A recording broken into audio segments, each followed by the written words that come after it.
All right, what's it going, ladies and gentlemen? We're back at it with another Impact Wrestling live reaction for March 10th, 2020. Let me go ahead and send the link out.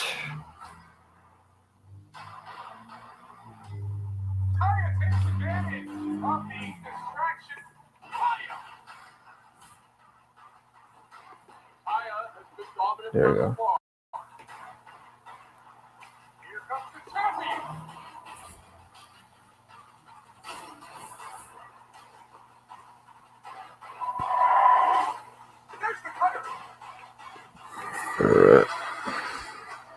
Still not able to get to her feet. Long-style rapid forearm from Tessa on time. This sold-out crowd is chanting for the world champion. Tessa, buzzsaw. Got her.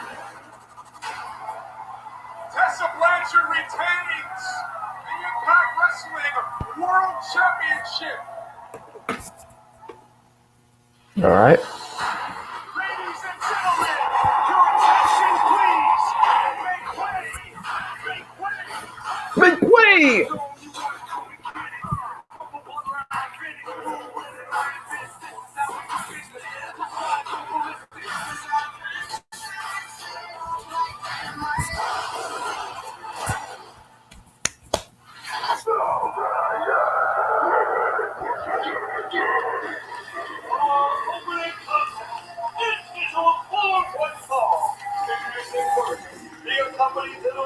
Damn, where's Sammy Callahan at? We welcome you to Impact Wrestling as we kick off tonight with the monster of OBE, Bad Man Thor, accompanied to the ring by the former World Tag Team Champions in Impact Wrestling, David and Jake Chris, and it's been a tough go as of late for OBE. We'll talk all about that, folks, throughout this match.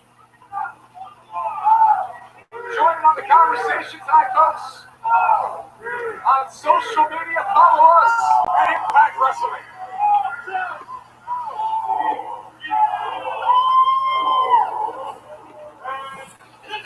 Gore, gore, gore.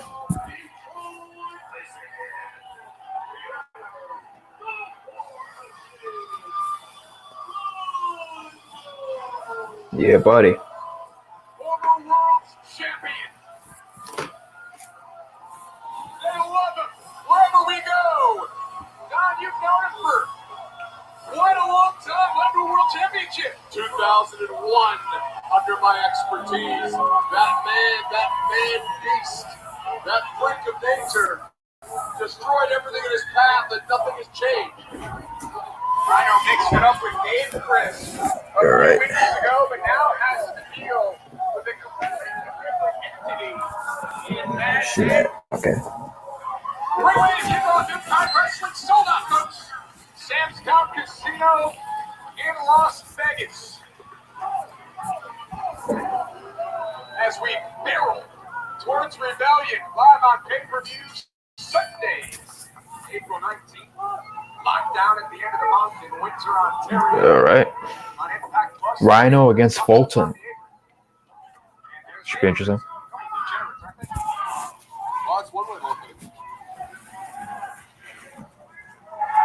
Hey, that was quick. I think it really removed the Chris from the general populace is a good thing. And they can get on a plane and back to Dayton. Evan Fulton headbutted the top turnbuckle so hard that it nearly came off the ring. And Fulton all alone here against Rhino. Oh! Nice. To get an idea of how big man Fulton is, just look at him against the man the size of Rhino. Oh, I know. Fulton's legitimately like a giant. Rhino in control here. Tonight we find out, Don, who is going to win the best of 5 series between Michael Elgin and Eddie Edwards. It's match number 5. Tied up 2-2. It's like March Madness, isn't it? Well, it is March 10th. off the ropes. Big time. Shoved into Rhino, who's able to escape. Look at the intensity in the eyes of Madman. Imagine being across the ring from him. I don't even like being in the same general vicinity as him. Just to be clear. See your point. Madison Rayne says that she has somebody that can defeat Jordan Grace for the Knockouts Championship. Let's see what happens. Johnny Swinger and Clint Gilberti against Willie Mack. This is a jam-packed Impact Wrestling tonight. It's awesome. Reversal live pull. Rhino in the buckle, and here comes Madman Full. Spear in the side. It's so scary.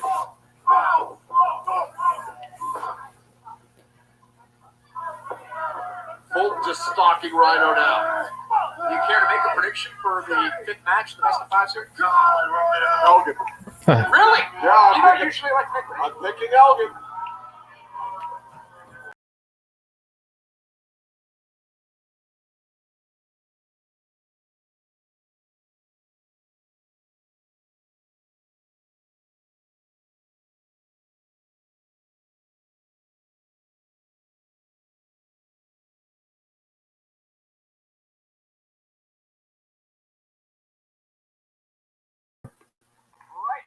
Section of Rhino.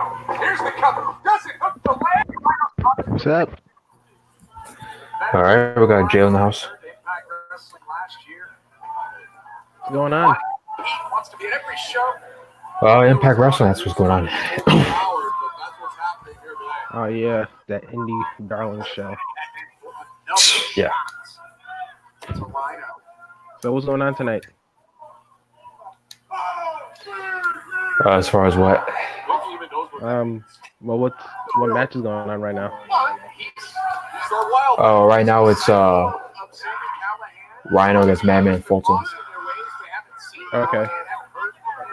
Yeah, right now. What wasn't Fulton part of Sanity at one point? What part, TNA? I said wasn't Madman Fulton part of Sanity?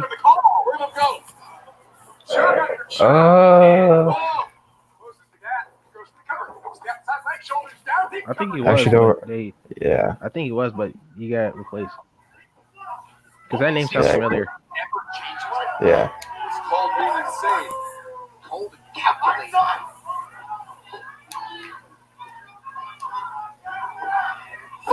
So where are the other smarks? I don't know who is gonna join us. So Robert, of course, after the show. Okay. As far as Reddit goes, he'll probably join us in a bit. I don't know where everyone else is though. All right. 25% back. He wasn't very smart back then. But I saw a guy with unlimited potential. A guy who never took a step back. That's what you want. I'll let him all the way to a World Championship, ACW, World Champion here in Impact Wrestling. And drags Rhino back to the center of the ring, standing behind him, stalking him now. I will tell you this. Hey, did you get that video that I showed you? I put a link in the messenger. Talk to me about this hold that we're seeing. They sent it to me privately. Yeah, it was a video about WWE fans versus AEW fans. Yeah. I saw the link. I didn't get a chance to watch it, but yeah, I'll probably watch it. Yeah, you should see it. What's happened? And he went big and came up empty. Shades of Harley Race headbutt off the ropes. Because it's pretty accurate to how WWE fanboys feel about AEW. Yeah, pretty much. Yeah. Bolton just lawn darted himself into that second turnbuckle when Rhino moved. Madman Fulton down. Rhino But yeah, I'll probably watch it probably tomorrow or whenever I got a chance to. All right.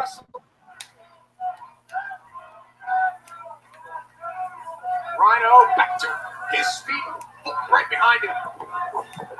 Ducks the line. Big time shot. Oh, nasty chop. I can't wait for tomorrow.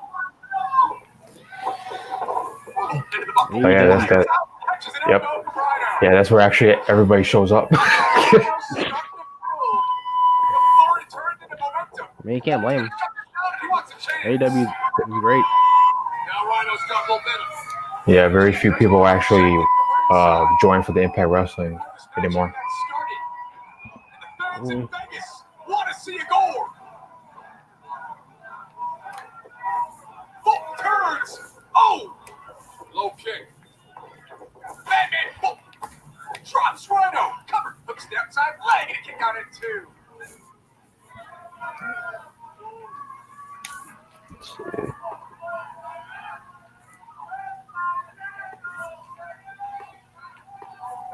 Batman Bolt seething as he stares down Rhino. It's a great word for him.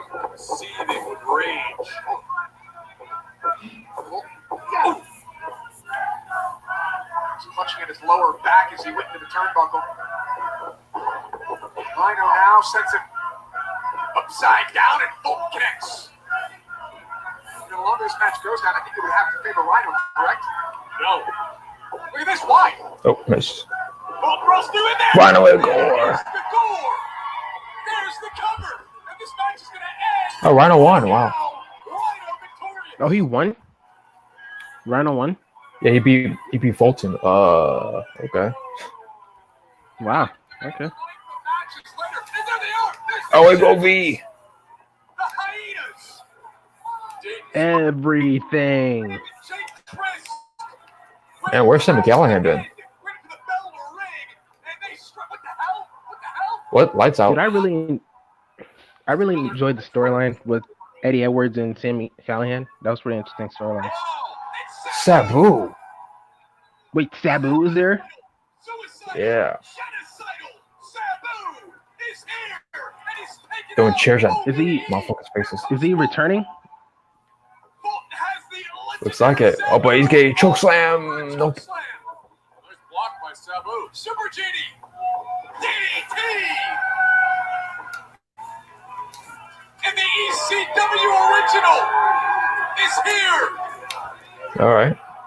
Sabu and Rhino. Dude, the ECW originals was in AEW. Fans would be acting crazy. The Super Genie and Sabu. You'll actually hear the crowd. Yeah, pretty much. Predictable, folks. Yeah. Because the Impact fans are pretty much dead. Like, oh my god. What is up, guys? We are back, guys. So first up tonight, we saw Madman Fulton versus Rhino. Okay, so we had, honestly, I was surprised that Jake and Dave Chris got ejected from ringside so early, but I'm not going to pretend I'm not, like, happy Who's about that it. talking? Fulton gave Rhino Melissa Santos. Incredibly, I feel like he's leaner. Isn't that Looking definitely a lot Brian stronger. Cage's girl? That's a possibility because he's been Yep. a beast. But so Rhino landed the 4. He was able to get the victory over Fulton. Then the scummy Chris All right. Hey, Jordan in the chat. and attacked Rhino. And immediately after that, the lights went out. I thought it was going to be the whole ICU. Yeah, so pretty much that video that I sent you, It was Sabu. Yeah. you know, WWE fans versus AEW fans. Mhm. Yeah. I think his name is Brian Alvarez. I think I'm getting his name right. So coming up, we He's have basically talking about how, Michael Elgin like, and Eddie Edwards. you know, and WWE Jesse fans, or in this case, fanboys, Russell, will trash John Cena, anything and Glenn AEW Gilbert does. versus Willie Mack. Thank you. So, yeah. So, and like, he kind of, like, he made a good comparison. Like, it's basically like if you're like a huge Nintendo fanboy and like all you play is Nintendo, and like, you know, you'll diss anyone that plays, you know, probably PlayStation or Sega or Xbox. You'll pretty much diss them and say, oh, Nintendo's better. That's kind of how it is with, you know, WWE fanboys. Yeah. Unless it's in a Yeah. like a root beer flow. And it gets really annoying. Like, really Yes, annoying. Monkey 10 Rhino, best theme music ever. Cause like, okay, I was looking at the comments, right? And this guy says, you know, there's no investment in WWE. You know, nothing's really interesting in WWE. And he said that Orange Cassidy Orange Cassidy put his hand in his pocket is more entertaining than anything WWE does. And like I couldn't blame him; he's not wrong. But and you had this one fanboy say, "Oh my God, it's like people saying, Games of Thrones sucks, and you like donkey porn. Like what? What? That's what I said. I was like, Okay, huh? buddy. He's like, what are you talking about? Just because he thinks Orange Cassidy is entertaining, that's equivalent to donkey porn, huh? I don't know. But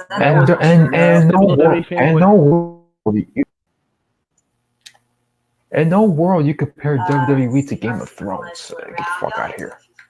Yeah, exactly. And he wasn't even like trashing the show. He was just saying like it's just not. There's nothing to invest in. He wasn't saying, "Oh, it sucks." AEW is great. He just said there's no investment in WWE. And that's true. Orange Cassidy is He wasn't acting like an AEW fanboy. He was just saying his opinion. But of course, you have the WWE fanboy have to come in and get triggered and saying that. Are you attending? Oh my gosh, you guys are really bad. Oh, what else is new? It's a mineral, red powder. And another guy was saying, "Oh, enjoy your crappy indie fest wrestling. Leave the WWE mainstream alone."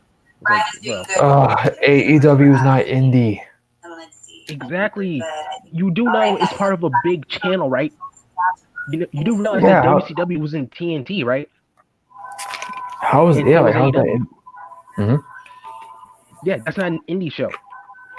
If it's on a big platform like TNT, that's not an indie show. That's pretty much global when you think about it.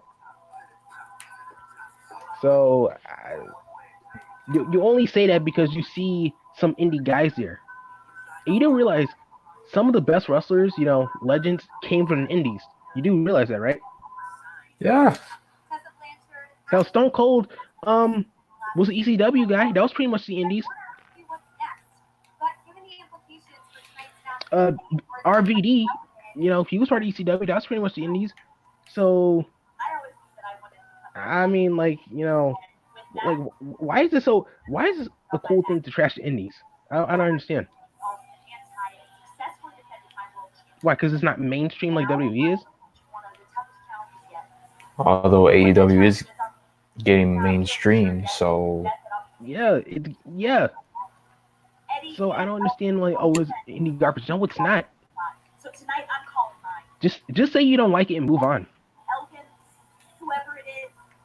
Yeah, it's one thing if you don't like it, but it's another to say, "Oh, fuck this bunch of trash," and then just overly bash it every single week and every single day and every single month. And another thing, and another thing is always, whoever watches their freaking, neck beards and stuff like that. Why is watching anything, except Raw or SmackDown? Why does that make you a freaking neckbeard? Why does that make you smart? Yeah, so I guess every single person who has a difference of opinion, they're all neckbeards and all fat. Great logic, and they don't get pussy. Yeah, great logic. People like WCW and ECW, were they called smarts back then? Nope. So yeah, exactly. So why is it all of a sudden, this happening? It's just to the point where it's getting sad. It's like, dude, you're being repetitive. Right? Enough with the vanilla midgets crap. Enough with the neckbeards crap. Just say you don't like someone and just shut up. All right? Yeah. Yeah, I don't like Roman Reigns. You don't see me call his fans, fans, not fanboys. You don't see me calling his fans, ugly fangirls. Exactly. No. It's really annoying, and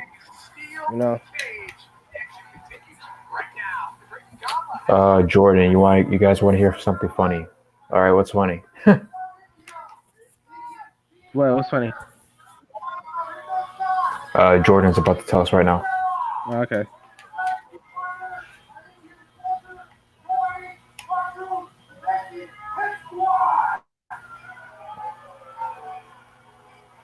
Oh yeah, and the technical work rate guys, saying that probably AEW watches their videos. They don't even know who you are. Like who are you guys? Like who are you guys?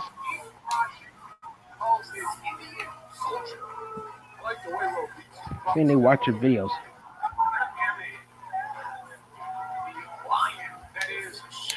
Although you only have 1,000 views and get 1,000 subs, but okay. I guess that's enough Exactly. to change a $1 billion company to change Yeah, how they exactly. Hell, operate shit. Okay. I can even see Yeah. freaking AEW WWE watch JD's videos. I could see that, but the technical guys, no. And plus, JD's in the business, so. Exactly. So, yeah, he's annoying, he screams too much. But at least he's making money. Yeah. Yeah. I don't know what you guys are doing other than complaining about vanilla midgets and stuff.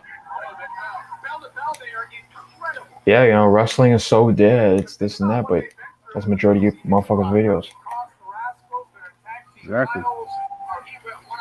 Well, since the technical dude, the AEW executives are watching their videos, they now think they have something to do with John Moxley winning the AEW champ. Oh, get the fuck out of here. Really? So because of you bozos, they got the belt off Chris Jericho. Fuck out of here. These people really think they're that delusional. Wait, what did it say? Let me see. Let me read it. They literally took credit for John Moxley winning the title from Chris Jericho. Like, are you kidding me? What? Hold on.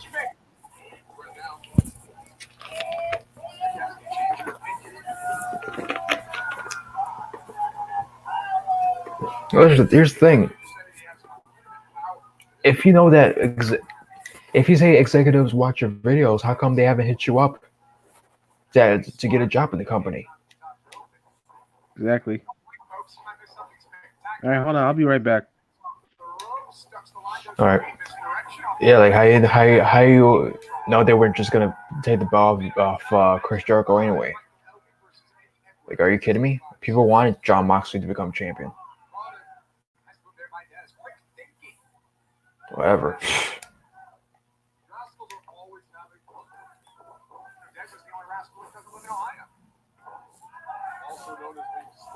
All right, so we got the Desi Hit Squad against the Rascals.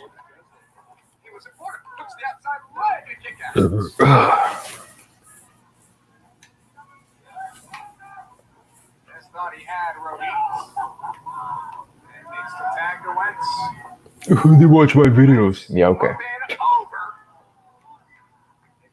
Whatever you say.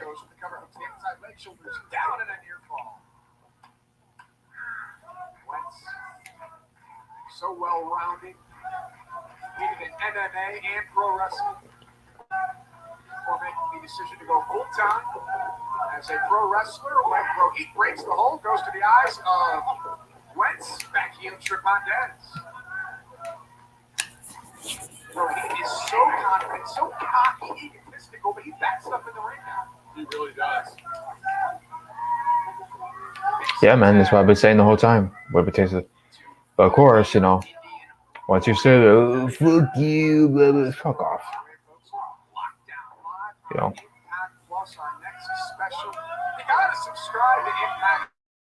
They want to talk about Smarks being toxic. No, I think it's the other way around.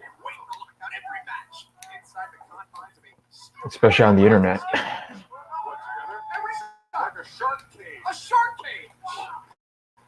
Shark cage. Look at his strength and power. Oh my god, look at the strength. Shira makes the tag to Rohit. Rohit. And just brutal devastation in the ring from Shira assists Rohit.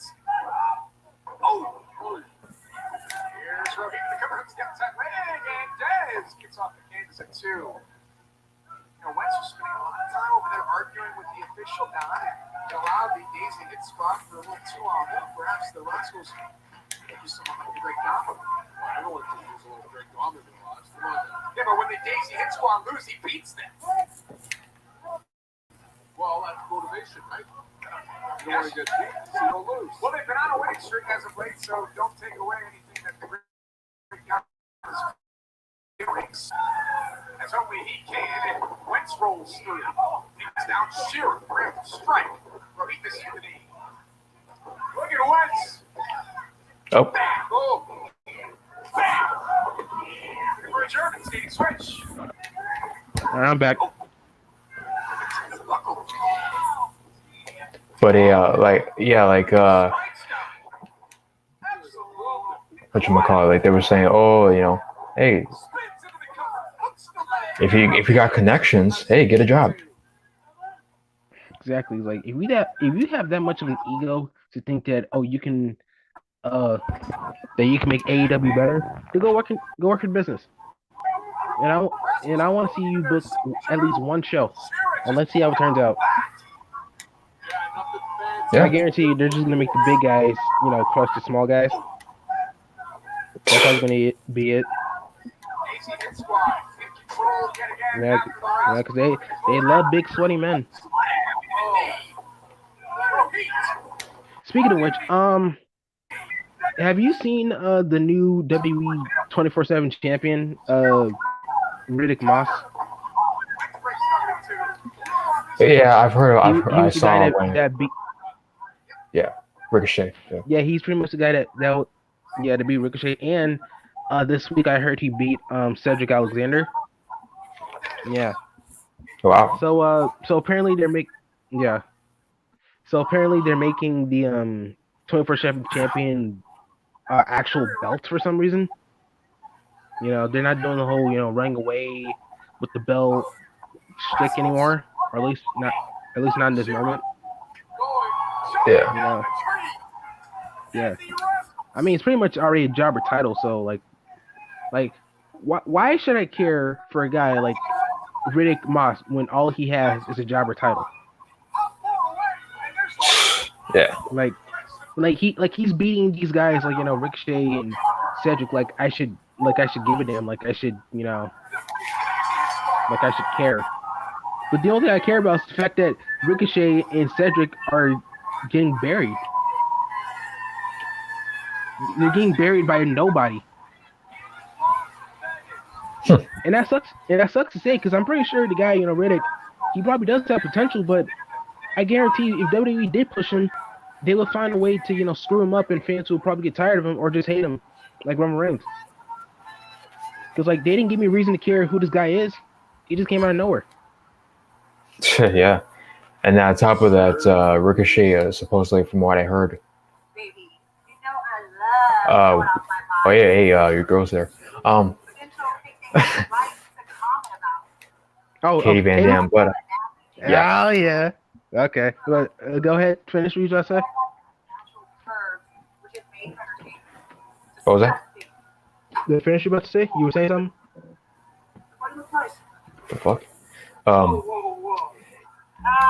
Yeah, I heard he had a match in NXT or some developmental show against Eric Young, and he actually beat Eric Young.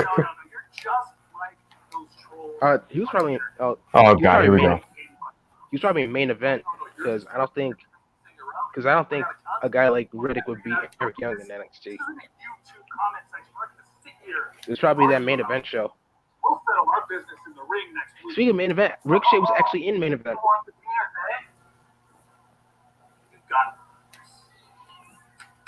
You hear me? Oh, fucking joke.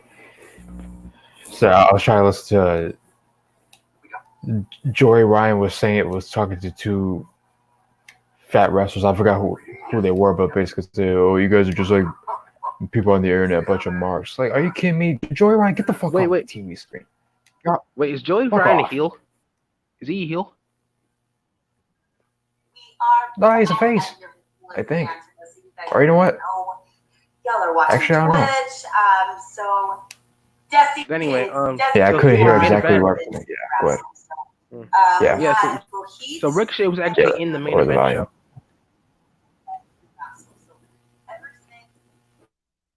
That's where he beat Eric Young. No, well, I didn't see the match. I just saw a thumbnail of Ricochet in a main event show. I was like, wow. So he went from facing Brock Lesnar for WWE Championship to facing a 24/7 champion to being on the main event show. If that's not a burial, I don't know what that is. That's just wow. You go from Look, Brock I get it. Lesnar to to being a main event. That's yeah, go ahead. and look, I get it. Ricochet's not the greatest on the mic. We understand that. So that's why I think it'd be a better idea to turn him heel. MVP's on Monday Night Raw. Have him be his manager. If he needs a mouthpiece, so give him one.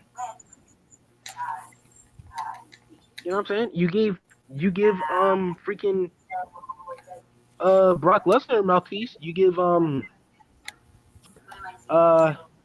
Rusev mouthpiece when he was when he debuted. You know what I'm saying? Like if you know the dude can't talk, give him someone to talk for him. And I think MVP would be a good guy to do that. So and even add Cedric in there, make them a tag team. And you know what? Tag team. You know what's weird? I've always Scared wondered me. about this. I'm sorry. I've always wondered about this. You know that JBL is a good talker, okay? Yeah. And yet they made him be this acolyte who never said much. Right. For the longest time. I thought about that. I'm like, wonder why. I don't get that. Yeah. But then he became JBL, and even though I don't like the guy, the real person, I'm not gonna lie, he was pretty good heel in SmackDown. He was a pretty good heel in SmackDown. He retweeted He retweeted a tweet of mine one time, and he responded to me another time. JBL? Huh. Yeah.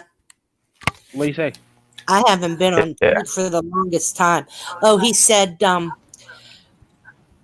had said something about, I had read an article about how he was rude to Lillian Garcia. And I told him, I said, I heard you were really rude to Lillian Garcia. I'm disappointed. And what did he say? He said, it's called a work. It's called a work. It's called a work. Yeah, sure. Yeah, so I guess what you did to Mauro Nala was work too. Yeah. Yeah, whatever. Well, I'll tell you what wasn't a work. I'll tell you. I'll tell you what wasn't a work. Joey Styles knocking his ass out. That wasn't a work. Wait, Joey Styles knocked out JBL? Yeah. Is that what you said? For real? Joey Styles. Apparently. Yeah, he knocked out JBL. I don't know who Joey Styles even is. He's the guy that was in ECW, the commentator. Oh my God. I never really watched ECW. Oh. Yeah, he was pretty much a big commentator in ECW. And then he went to WWE for a little bit. Oh, wait, I've heard of him. That's familiar. Yeah. Yeah. But can I have the link to this show? To what? The wrestling show. Yeah. Yeah. Give me one moment. All right, let me go on Facebook.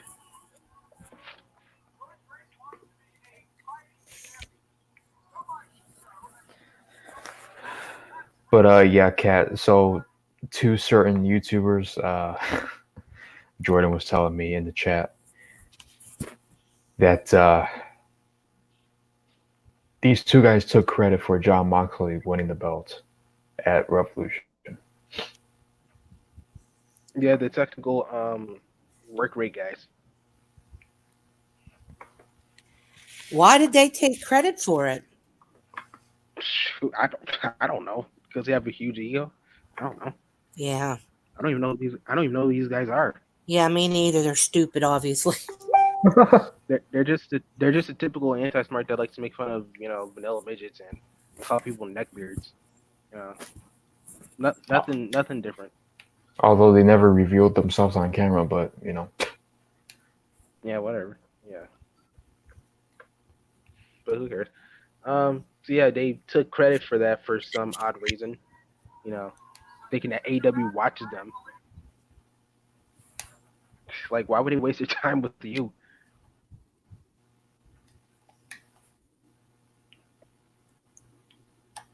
oh yeah, well, AEW executives watch our videos. Then why didn't you get a job over there? Exactly.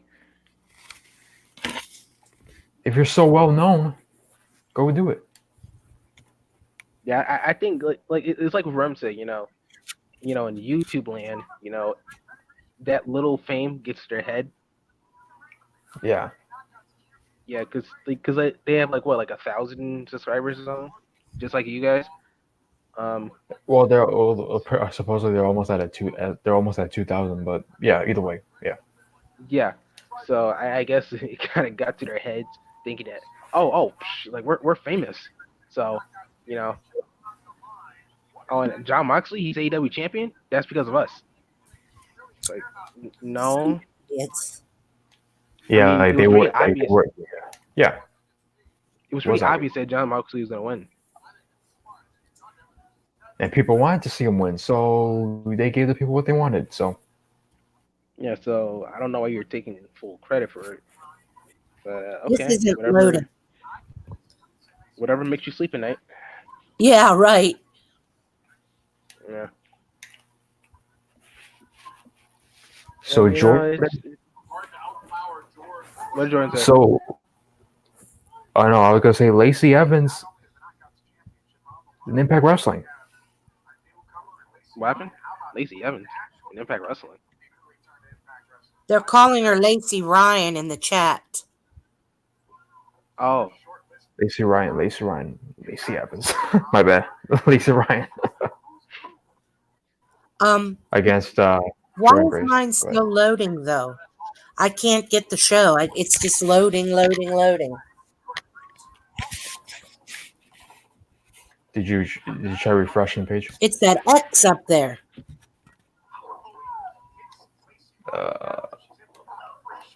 Oh, here it is. Okay, Now I let's can refresh. I'm gonna try it. Okay. yes. I can't wait for tomorrow night for AEW. I can't wait. Oh, I know. Good God, I know. Dude, I can't wait to see like what they say about the Blood and Guts match because I heard in a news channel that it's gonna be Inner Circle versus the Elite. That sounds like a good match. Yeah, that's a damn good match. And you know there's Yeah. going to be some dissension among the members of the Elite. Oh yeah, that's gonna be interesting to see. With Hangman Page and Young Bucks and Kenny Omega. I wonder how Cody's gonna deal with that. Fucking show. Yeah, I wonder how Cody's gonna deal with that because I think he got a lot of his mind. You got MJF, Jake the Snake, and now he's gonna have to deal with these guys. That's a lot.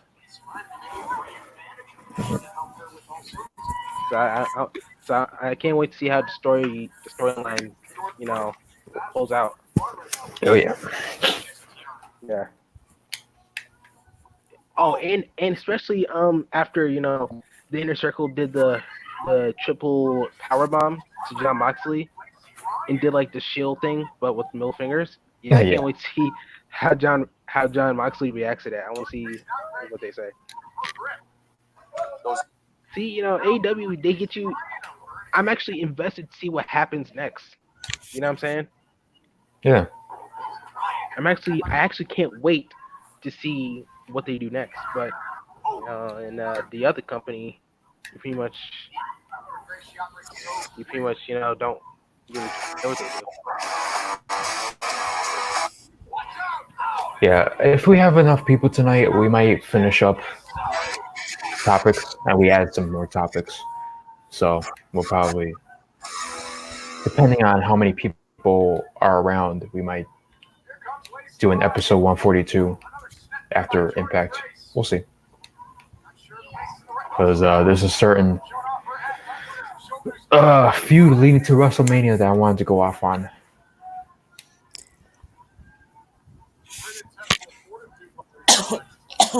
Excuse me. Yeah, and I don't think we talked about the. Yeah, I don't think we talked about the Nick Cannon thing. I don't think we talked about that. No, we didn't. Yeah, so. Can you guys tell me what happened between Edge and Orton? Well, I saw it. So apparently MVP was out there, introducing Edge, and Edge, he came out. He was very pissed at what Randy Orton did to his wife. Yeah. And he's like, yeah, and he wanted Randy to come out, and fight. And MVP, saying, dude, you need to calm down. You're not focused. And then he said, how's your wife? And then he was like, oh crap. And then Edge slowly turned around with crazed face, and he speared MVP. And then out of nowhere comes Randy Orton, and he's attacking Edge from behind, right? And then Edge pushes him out the way, and then Edge does RKO to Randy Orton. Boo, that sucks. Yeah, and Edge tried to do the concerto on Randy, but he ran away. He ran away. And then MVP he tried to attack Edge from behind, but Edge did like a sleeper submission on him for some reason. Yeah, and MVP was down, and then he did a concerto to MVP, and he said, "This is you, Randy." So yeah. Honestly, that was the most entertaining part of the show. And that's not even entertaining.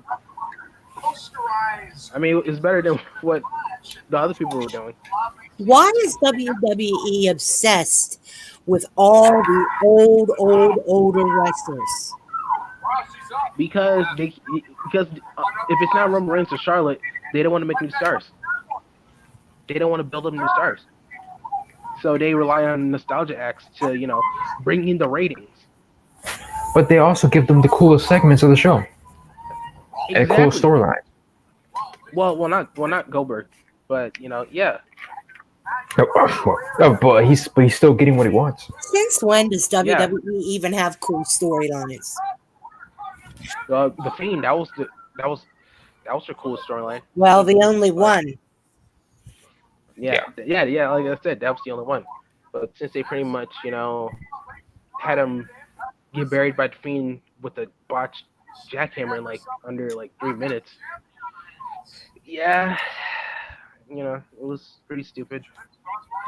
That's only Edge. The Edge MVP and Randy Orton segment is honestly. I almost forgot. AJ Styles cut a promo on Undertaker. It was actually really interesting because he, mentioned how Undertaker's an old man and stuff, but he actually called Undertaker Mark Calloway. So he actually said Undertaker's a real name. So that was pretty funny. Tell me about that. Remember how Rem said that Orton's promo was good and intense but made no sense? Tell me about this promo.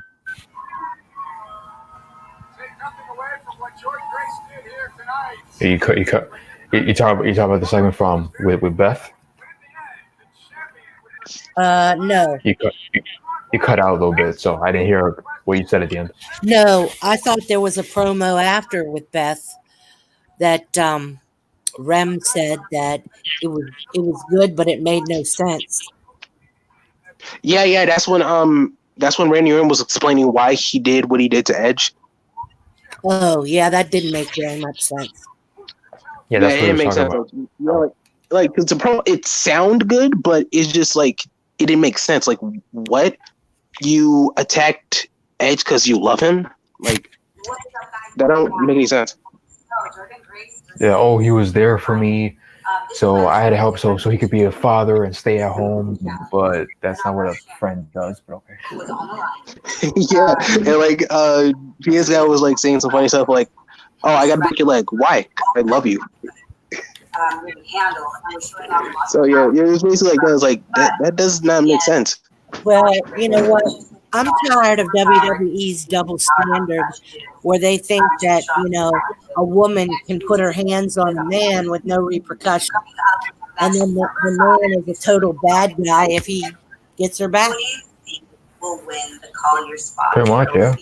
Let us know in the chats. And then in another, they have the woman beating everybody in another company. Let's see. And those are the matches that we're looking for. It makes sense to me. Yeah. He didn't put his hands on her until she slapped him. Yeah. Yeah, she slapped him, and then she tried to kick him in the gut, and then that's when they did RKO. Exactly. Are we to forget that? Yeah. Now it would have been different if Randy Orton just RKO'd her, first. That would have been different. But even though the promo Randy Orton didn't make sense and MVP didn't really need to be there, I'm still interested to see the match. See Edge return to a wrestling ring and wrestle. Yeah, there's only like a few matches in WrestleMania that I'm actually excited for. Yeah. Like Edge versus Orton, Fiend versus John Cena, Brock versus Drew, and now surprisingly AJ Styles versus Undertaker. After I saw that promo. Okay, here we go. Yeah, so Guys, I can't get into this link. I can't see the show because it won't let me in. Shout out for your. What, you watching Twitch or something? You on Twitch? Yeah. I mean, I would suggest keep on refreshing because I don't have any problems on my end. So y'all think Eddie Edwards is gonna win? Because Let's see. A lot of people are thinking Eddie Edwards is gonna win. Hey guys, anything can happen. It's about to go down here pretty soon. See how much longer we have here in the chat with you guys. all right, but anyways, how's it going, people in the chat? We've got about a minute left. Oh yeah. So we got Michael Elgin. Yeah, Jordan said something in the chat saying like, "Oh yeah," and people say AEW doesn't have storylines. Elgin. Yes, they do. Well, right now. Yeah. What? Really? I mean, so MJF and Cody wasn't a storyline. They just want the stupid shit that WWE does. That's all. No, they just want all muscular men in the company, and it would be good shit. That's what it is. Have a new knockout. Awesome. Yeah, like I said, just say you don't like AEW and that's it. All right. Stop making there's no storyline, but no, just stop. Just say you don't like it. They want talking and soap opera type shit. Let's talk about Lacey Ryan. Y'all, office is gonna sign this girl. At least with AEW, they try different things. They find ways to make you invest in their stories. I can't really say the same for WWE, except for Edge and Randy Orton on Raw. Mm-hmm. Yeah, it's like there's barely anything that's invested that makes me want to spend my time watching it. Like, I mean, I'm not excited for Randy Orton. I mean, I'm not excited for Roman Reigns versus Goldberg. I mean, they're doing that again. Yeah, they're doing Roman Reigns versus Goldberg at WrestleMania. Yeah. Yeah, for the Universal Championship. Storm in the chat. WWE will never change as long as Vince is still running the place. Yep, pretty much. Yeah, pretty much. Yeah. This dude is like 70 years old, and this dude is still booking shows. Like, come on. No. I don't believe Joe is going to have Bernie as his people.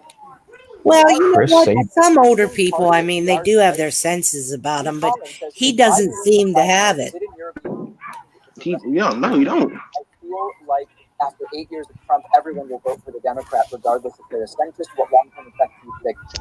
I've said before, it'll be terrible for the country. You know what else I've noticed? It'll be best for the Like you know how you'll have some anti-smarks saying, the smarks are fickle. WWE gave you what you wanted, but yet you still complain. Like here's the thing. They don't realize, and I don't understand why they don't realize this. WWE, yeah, they give us what we want. Well, you guys didn't really want it, but they gave us Seth Rollins as Universal Champion. Kofi Kingston as WWE Champion. Becky Lynch as Women's Champion. So yeah, they did. But after that, the booking for them was stale. It was boring. But I don't. Yeah, just, pretty much. if WWE would have booked it better, maybe we wouldn't. Maybe fans wouldn't boo Seth Rollins. Well, then again, he got himself hated for those tweets, but people wouldn't call Becky Lynch cringe, for those promos and the build. People wouldn't say Kofi's stupid in the crowd. Why is Bernie Sanders on Twitch? I mean, how do I get back to the show? It's Bernie. They're showing this on the iMPACT channel. Yeah. There's no skip button for the advertisement. It's not an advertisement. Well, listen, if I have no fucking clue. I refreshed it again. We'll see. Yeah, so it really annoys me, like when people say, "Oh, you're fickle," they gave you what you want and you still complain. Dude, we wouldn't complain if they would book it better. Yeah, because NXT, they made Johnny Gargano champion. They made him the NXT champion. I was happy with that, and I enjoyed his booking. Even though he wasn't champion for long, I still enjoyed what they did with him when he was champion. So, so you can't say they're fickle because, I enjoyed Johnny Gargano's run when he was champion. He was still pretty much enjoyable. Why can't we get the same thing from, the main card champions, the Raw and SmackDown champions? Why is it always got to be the same cookie cutter, I'm be a fighting champion, this is for all you fans. I've worked so hard to be like we've heard that song and dance so many times. So I can understand why people get tired of it. We want something different. And you say, John Moxley said the same thing. Well, at least with John Moxley, it sounded genuine. It didn't sound forced. It didn't sound scripted. Like it came from the heart. You know what I'm saying? Are they still calling Seth the Messiah? Oh yeah, they're still doing that. The Monday Night Messiah. Yeah. That offends me. Yeah, JD calls himself the IWC Messiah. Right. I can't believe he actually. You see, like Go ahead. That's why I hate certain people because it's because of that. Like, I cannot stand people with big fucking egos. I can't. I mean, man. Fuck off. If you don't agree with me, you're a goon. Yeah, okay, midget. Oh, I like her pretty lipstick. That's pretty.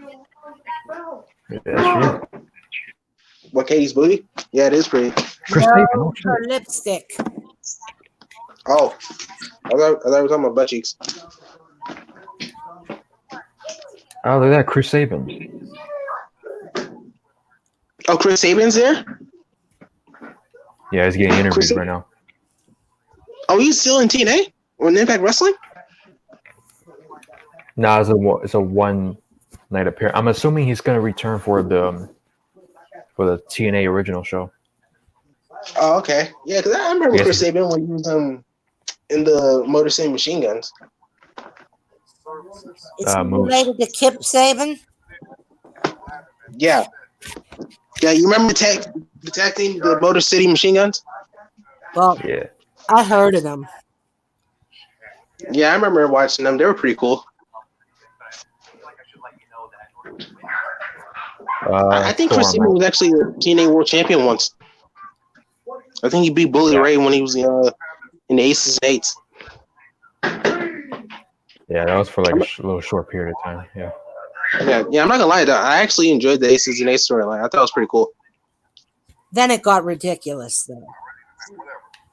Yeah. Cool, and then it got ridiculous. I think ever since they brought in Brooke, for some reason, Brooke Tessmacher, yeah, that's when it started getting weird. This kid's Jason. Yeah, having Brooke Hogan in the storylines, it just yeah. Yeah, I don't remember why she was there. And then she was leading the knockouts. Like, get the fuck out of here. Yeah, it was just weird. But like I said, the Aces and Eights is pretty good. I enjoyed it. For the tag championship, who do you guys think is going to take this one home?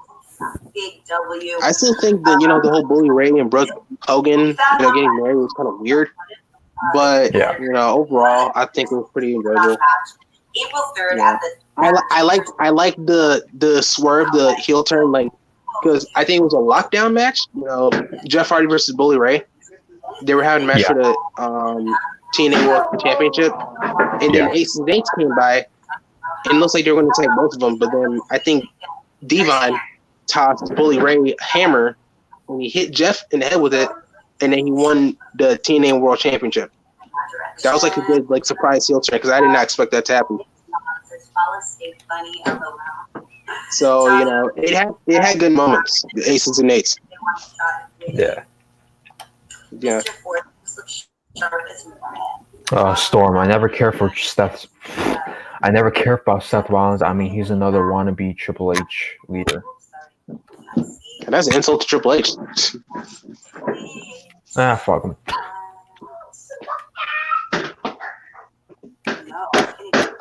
I'm still surprised that WWE actually booked Seth Rollins. I'm surprised.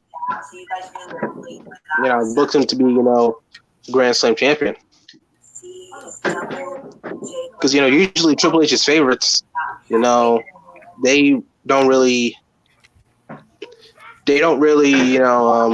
big push. But Seth Rollins surprisingly got a good push. Is he still a face? Who? No. Seth Rollins? No, he's a heel. Yeah, he turned heel when he attacked Kevin Owens. Yeah, so he's not a face anymore. But I'm actually glad they turned him heel because his face run was getting so stale in 2019. It's honestly, 2018 was Seth Rollins' best year when he was Intercontinental Champion. Yeah. Yeah, that was honestly his best year. That's when he was still that was pretty much when he was still over with the fans. Yeah. Yeah. Yeah. And then after that promo that he cut on Baron Corbin, I think that's where people saw the writing on the wall. Yeah. Okay, CM Punk wannabe storyline right here. Yeah, they're trying to make Seth Rollins CM Punk. Yeah, they're trying to make a pipe bomb. Yeah. Okay, this isn't genuine because you had another guy who literally thought these thoughts for real, and and they're trying to say, since Baron Corbin has been general manager, the ratings have been gotten low. But the ratings got low even before Baron was Constable Corbin. Like, come The on. ratings have been going down. The ratings have been going down for years. Yeah, but 2018 was like the worst. That was like the worst for WWE. 2018 was terrible. What do you call it Like now? the only good thing about 2018 was when Becky Lynch, turned heel. That's honestly like the only good thing I can really think of. Or at least that was memorable. Oh, and Dean Ambrose heel turn on the same night Roman had leukemia. Yeah, because that really shocked me. I didn't think they were going to do that night. But you know what? I'm actually glad they did it because it actually gave Dean Ambrose heel heat. But when they turned him heel, they pretty much made Dean Ambrose a generic heel, making fun of the city, saying, it sucks. It was just generic heel stuff. And it's like, you could have done so much with Dean Ambrose. But you know what? Hey, they let him leave, and now he's AEW World Champion. Hey, I don't know if you guys saw it, but they were going to have a storyline to introduce Dean. I put this in the chat. They were going to have a storyline to introduce Dean instead of the Shield. That when AJ was going nuts, they were going to have WWE send her to a clinic and not wrestle until she got better. That was the storyline. And she would be gone for a while. And when she came back, she would bring this guy with her that she met at the clinic who was going to the clinic too. And it would be Ambrose. And then they would have been like these crazy, insane, sort of like the Joker and Harley Quinn, going through the roster, terrorizing them. Oh. We actually talked about this on one of the Asylum shows. We actually talked about it. I forgot what episode. Well, that Ambrose shows you what an asshole idiot Vince is. That would have been way better. Even though I like the Shield, they ruined the Shield. So yeah, they totally ruined the Shield. Like okay, the Shield was great. In 2012, 2014, that's when they were really good. They were good until they started making Roman the leader. Yeah. Because like I said, I always thought Dean Ambrose was the leader because they made him United States champion, and Seth and Roman were the tag team champions. So automatically, I'm thinking Dean Ambrose is the leader. Well, he was at first because I remember at first they would put him in the front of that picture. Dean would be in the front, and then they moved Roman to the front. Yeah, because they want Roman Reigns to get cheers. They want Roman Reigns to be the top guy. So, Dean Ambrose, he was the leader? Nah, Roman Reigns is. It's like, I had a feeling when they were going to reunite the Shield, this was just going to be just trying to get Roman Reigns cheers. And that's why I didn't really find it that special. I mean, it was good to see them back together, but it just didn't feel special because you already know that it was just to get Roman cheers. Well, that storyline that I told you about, that would have been freaking awesome. That would have been one of the best storylines ever. And the AJ Lee and Dean Ambrose one? Yeah. I mean, that sounds interesting. Yeah, that sounds like an interesting story. I mean, I can see AJ Lee being like a Harley Quinn. She definitely played the crazy girl well.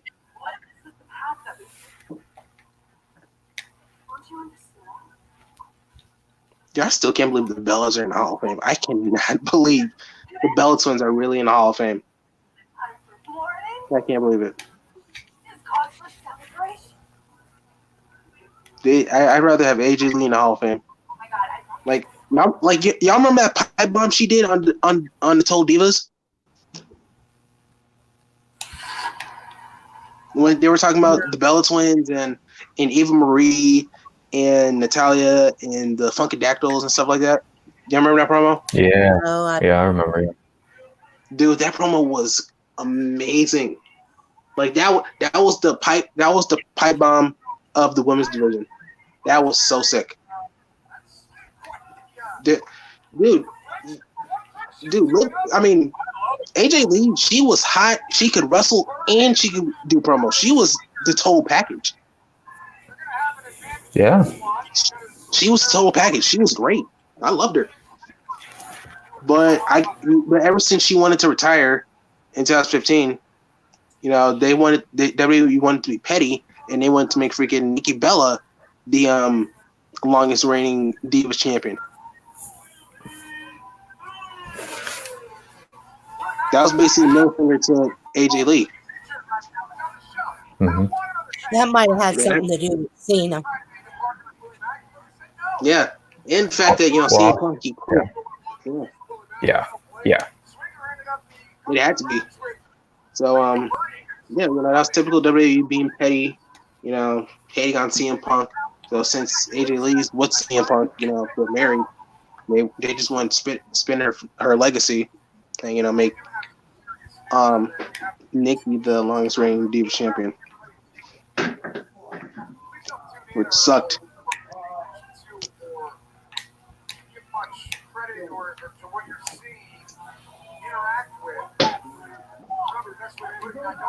It's like what kind of annoys me about the Shield? Yeah. Like ever since the Shield split, you had Seth Rollins and Dean Ambrose. They had new attires, they had new gimmicks. Well, Dean Ambrose was more crazier, but they had new interest themes. They changed their image. They had some character development. While you have Roman Reigns still wearing a vest, still going through the crowd, and still having the Shield theme song. Yeah. I mean, no longer going in the crowd, but yeah, I know what you mean. Yeah. Who's the guy in the green tights? Johnny Swinger. Oh, that's what I thought. Well, who's that other dude in the weird tights? Disco Inferno. Nuh-uh, I didn't recognize him. Oh, yeah. It's a handicap match. That thing around his wrist in no way matches his pants.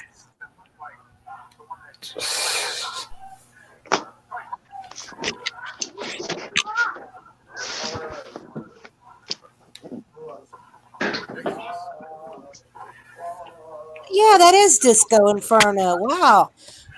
Now I recognize him. Oh, yeah. Disco Inferno's in Impact Wrestling. Oh, yeah, I forgot. How old is he now? Probably his 50s or something. Or older than that.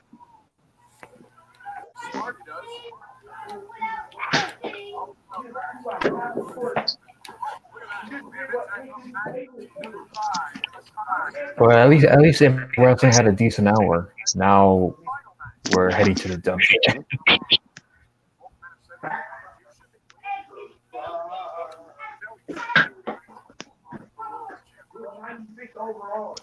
And Taya Valkyrie was at a bar after losing to Tessa Blanchard. Crying about her life. Whoa, I'm going through this shit. And then Rosemary came in. You think your life is bad, and yada yada yada. Wait, what happened? Taya Valkyrie was at a bar, okay. crying her eyes out because she lost to Tessa. Oh, my life is so bad. And then there's like makeup on her eyes, like she's crying from the makeup. Like, get the fuck out of here. Dude, I'm still surprised they still have Tessa Blanchard as the Impact World Champion. Like, I'm surprised she's had it for this long. I mean, I don't think she's even defended the title like at a pay-per-view yet. Well, I believe the last I think that was a bad decision on Impact's part. I think the last Impact pay-per-view. I think the last pay-per-view they had was with Tessa winning the belt. Yeah, I don't think it was a great idea to have Tessa as the world champion because it just makes the men look weak, in my opinion. It all looks weak now. Yeah, and now you have women fighting for the world title. It's like, so what's the point of the Knockouts Championship? Yes. Yeah, so Like, what did Tyra do to get a title shot against Tessa? Like, Yes, so it's pretty much like Roman Reigns. He walks up to Goldberg saying, "I'm next," and all of a sudden, oh, he gets a title shot. but at least they're nah, both man. men. At least they're both men. But I True, don't. but It kind of makes Impact a joke because you're like kind of does. nobody's tough because Yeah, Tessa. the men ain't tough because, dude, if freaking Sami Callihan or Brian Cage can't beat her, it just makes them look weak. It just makes the men look weak.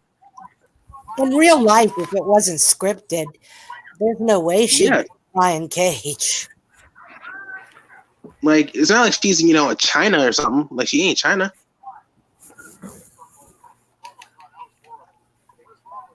It's just I don't agree with it. It's just they shouldn't even booked it. There's a reason why there's a women's championship in Impact Wrestling. You want to make it seem important, book it like that. You don't need a woman to be a men's world champion. It doesn't make the men look good.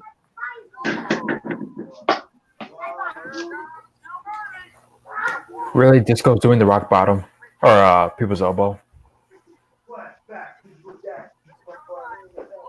There wasn't Disco Inferno a jobber in WCW? Wasn't he? No, he was on a lot. He was? Yeah.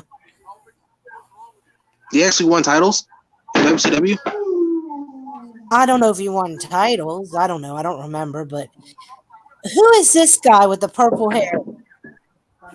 Ace Austin. Who? Ace Austin. Oh.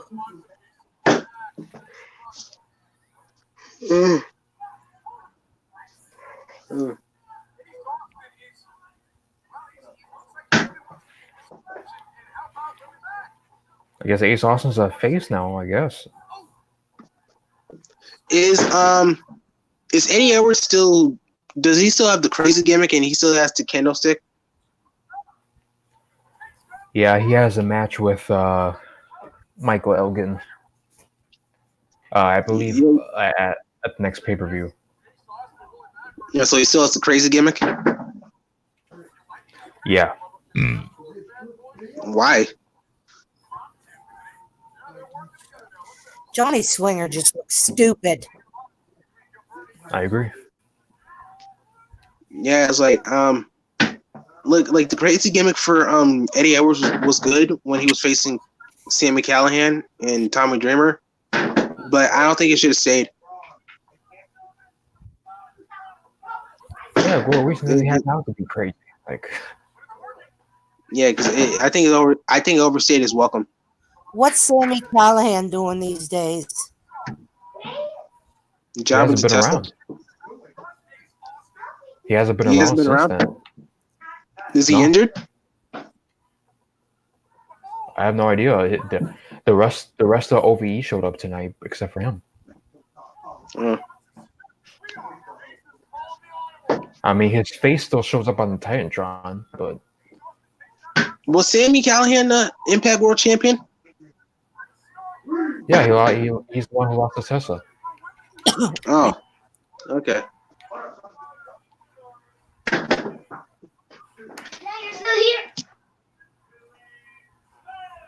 Isn't it Ace Austin going against Tessa for the title? I don't know why he's being a face.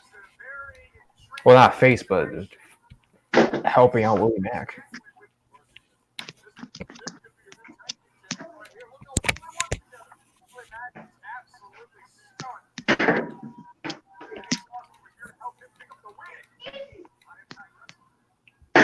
Okay. Havoc.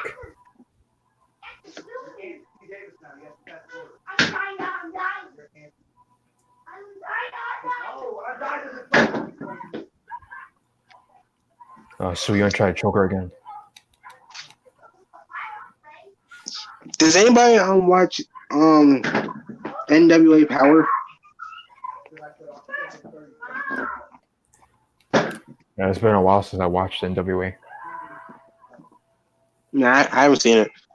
Do you know who's there? Do you know who's in the roster? Nick Aldis, who, for those of you who don't know, is Magnus. Oh, Magnus, right? I remember him. Okay. Who else? Yeah, Magnus, Eli Drake, All right. Aaron Stevens, who used to be Damian Sandow, and Aaron Rex. You know, yeah, he's All right. there. I've seen Trevor Murdoch there. Okay. Mr. Anderson. Oh yeah. I'm sorry. I didn't know he was still wrestling. I thought he retired. James Storm. Oh, James Storm was there. So is it Last pretty time I much? saw him, yeah. So is it pretty much all TNA guys there? Yeah, old TNA guys, some WWE former guys. Yeah, pretty much. Oh, okay. I think Marty Scroll's there too, but it's going to be for a little bit. Oh yeah, because I heard that he would go to not EW, NWA. Wasn't he part of the Bullet Club? Who? Marty Scroll, wasn't he part of the Bullet Club? What did you guys think of their conversation? Marty Scroll. He was part of the elite. He was? Okay. Before Yeah. they- He looks like he would be a Bullet Club member. Snuffles in quarters in their outfits. You were Jordan saying? Sammy. What were you saying? Yeah, Jordan says Sammy Callahan has the coronavirus from spitting everywhere. It's no surprise to me that they find something like that. Is that true? Oh no, he's just joking. No, he's joking. Yeah. Ah, Yeah, Let's say he that. put laughing emojis. So yeah. oh, okay. Might join Billy as a new tag team because he came out to help Billy in the end, and it's a lot going on here, guys. So that was another brutal fight, guys, between Havoc and Steve Young. He was able to overpower Havoc. Beer, money. So what happened? He sent to the undead realm. Let us know in the chat, guys. Rosary and Tyler drink their sorrows away. Dude, But freaking Bobby Roode was so much better than TNA and NXT. Like so much better. this is why I love iMPACT. I couldn't hear what you said. You were mumbling. What were you saying? It's very, I said Bobby Roode was so much better in TNA and NXT. Oh yeah. You should go to AEW. And now, Yes. I would not mind Bobby Roode being AEW. we've been paying attention to him for a long time, but right now, Yeah, the best You know what's guy funny, is though? him. You know what's funny? I've seen fans, say that Bobby Roode, they're not gonna make him champion. He's like in his 40s. So That didn't stop Goldberg. He's like in his 50s. and Brock Lesnar's in his 40s. We'll leave that right. Yeah, so like I don't know why you mentioned his age. And also he wrestles more than both of them. Yeah, he's actually there every week. I mean, Yeah, I bet you these are the same people. I bet you these are the same people who give Brock and Goldberg a pass. I'm pretty sure. Yeah, I'm pretty sure those are the people. Because Bobby Roode, he came from Impact Wrestling. He's vanilla midget or something like that. It's like, no. Bobby Roode actually has some charisma. First of all, who cares where he came from? And two, he's nowhere near a midget. Yeah, and he actually has charisma. Yeah. He went toe to toe with Kurt Angle. A feud with Kurt Angle, which was This has to be like little children. And Bobby Lashley. Yeah, he faced Bobby Lashley too. Yeah, he had a feud with both of them. Yeah, so great. yeah, that dude was a top star in Impact. He was good as a heel, and when he started becoming babyface. Are these people saying this 12 years old?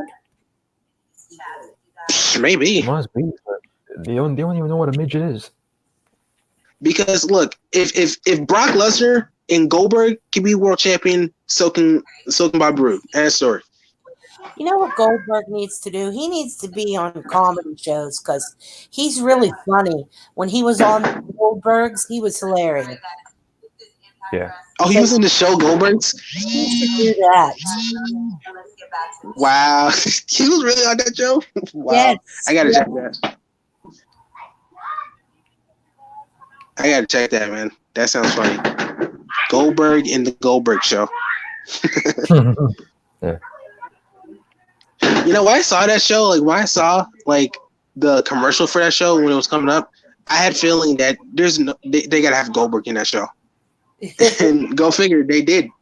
And he was funny in it. Yeah, I gotta check that. He should do that. Yeah, he should just stick with movies and shows and stuff. Stop wrestling. Just make some special appearances, like The Rock does. And speaking of The Rock, I wish he would pick better movies. Come on, Jungle Cruise. Jeez. Jungle Cruise, what's that? What movie is that? He's going to be in a movie called Jungle Cruise based on the ride at Disney World. And you should see how he's dressed in the trailer. Yeah, I didn't see the trailer. I didn't see the trailer, so I don't know. Dude, The Rock, Remy said it best. The Rock's literally the same guy every time in the movie. Most of the time. Yeah. He's always the same guy.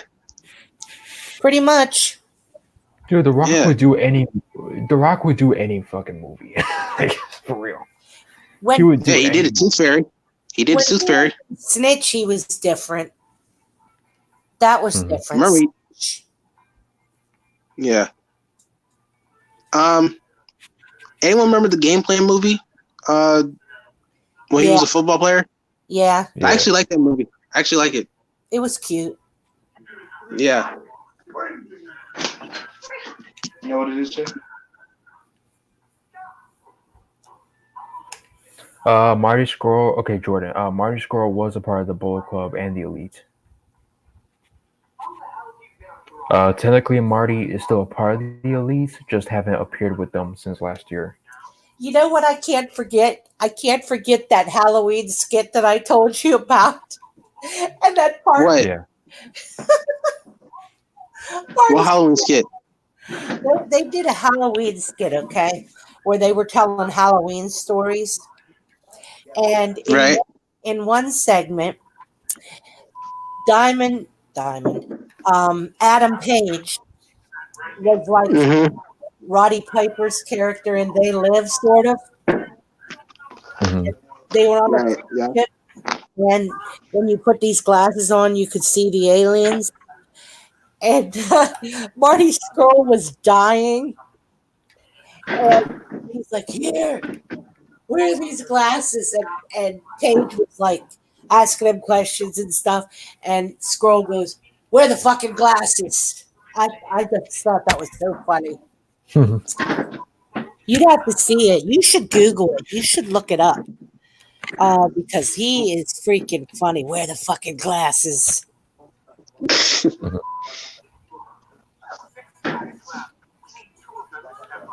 And they do like a spoof of Centipede, Human Centipede. Yeah. Ew. And Kenny Omega is the madman. I've seen that movie, Human Centipede. Ugh. I regret it. This was funny. This wasn't gross. Jordan, my favorite BTE storyline is when Hangman, quote unquote, killed Joey Ryan with the telephone. Oh. There was also a storyline in BTE where WWE kidnapped John Page. Yeah. I remember there was actually a Being Elite episode that I saw.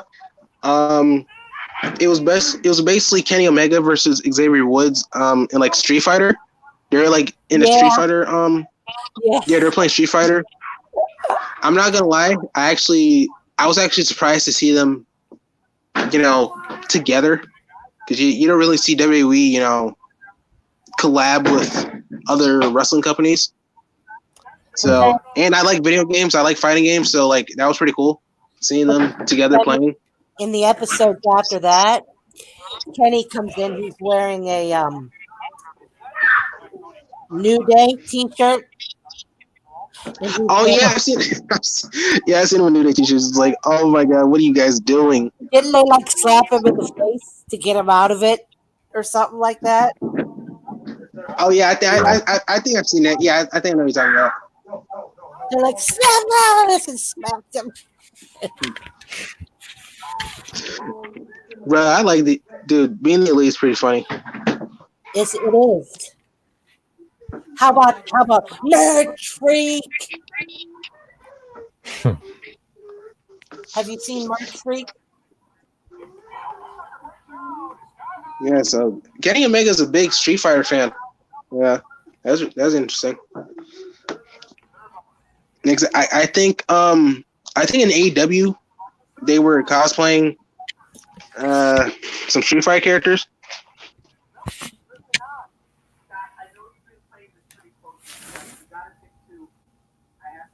So.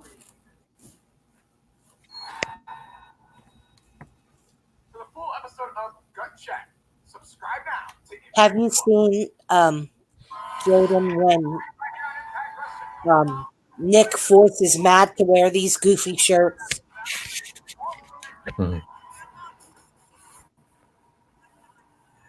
Uh-oh.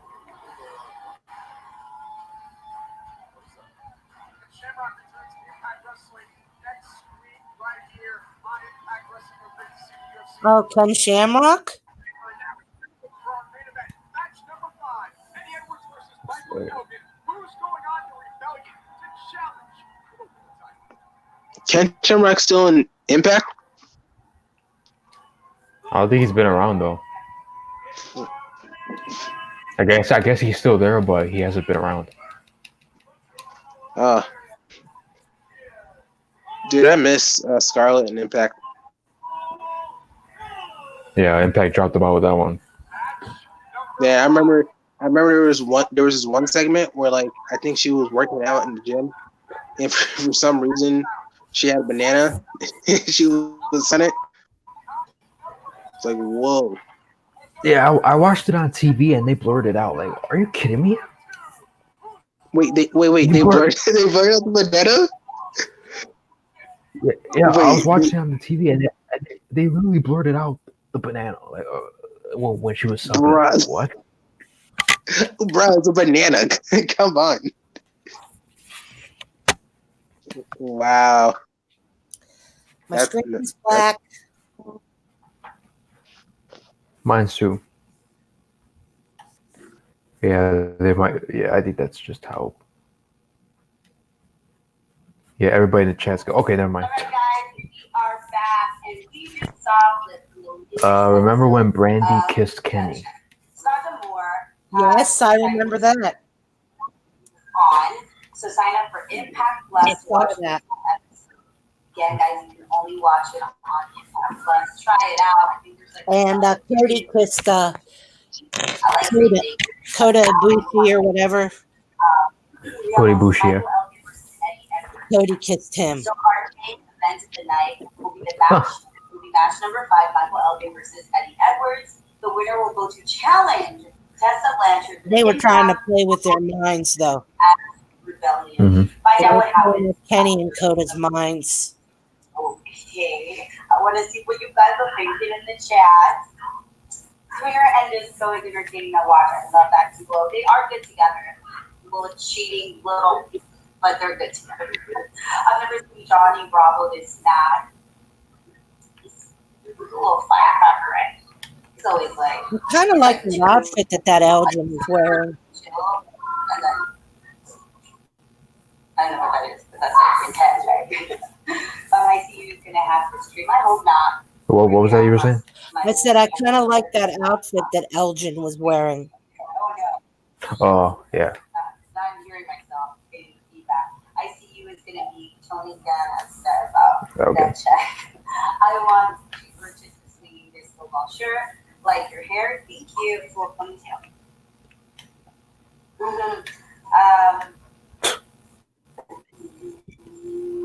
When is TJP and Bob versus for watching? See. Hey, do any of y'all watch the Lex Man channel? What?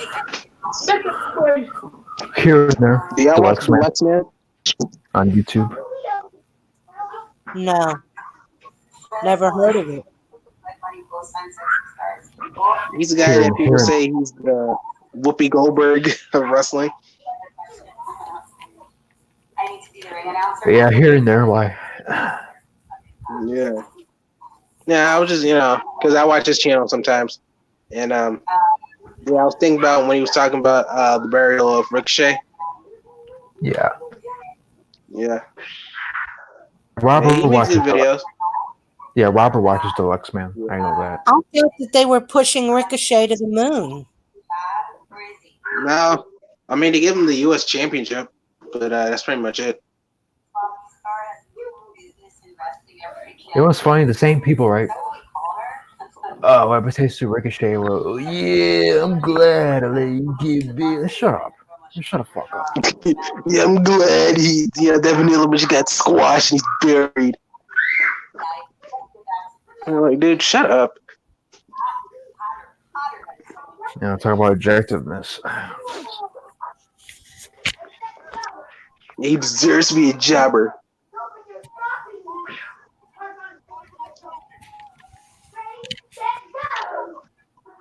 Let's see. Jordan. He's just Alex. Jalen, you smart. Oh yeah, that's his that's his new name, just Alex. I'm more used to Deluxe Man though.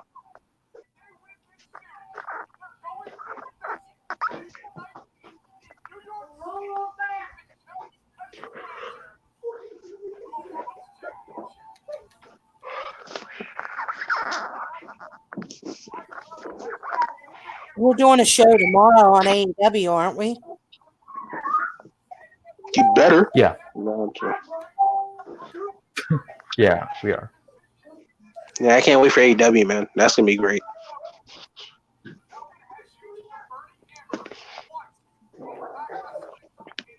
AEW's for vanilla midgets and neckbeards.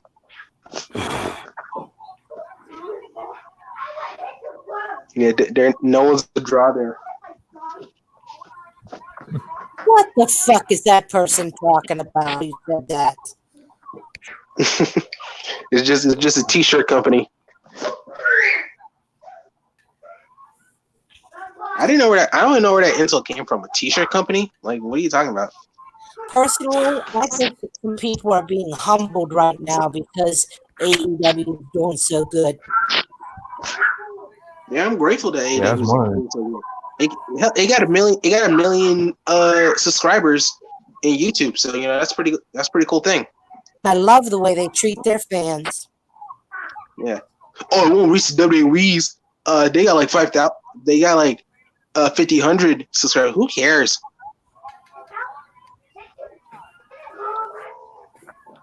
And WWE doesn't give two shits about their fans. No. Yeah, because they'll continue to watch it anyway. That's why they'll get the same viewership that they always get. So, dude, after WrestleMania, I think I'm gonna be pretty much done with WWE. Well, at least with Raw and SmackDown. I'm just gonna watch NXT and AEW, and that's pretty much it. Because I can't with Raw and SmackDown. It's unbearable. I think after WrestleMania, I'm done with Raw and SmackDown. Until I hear good things about it, I'm not gonna watch the full shows.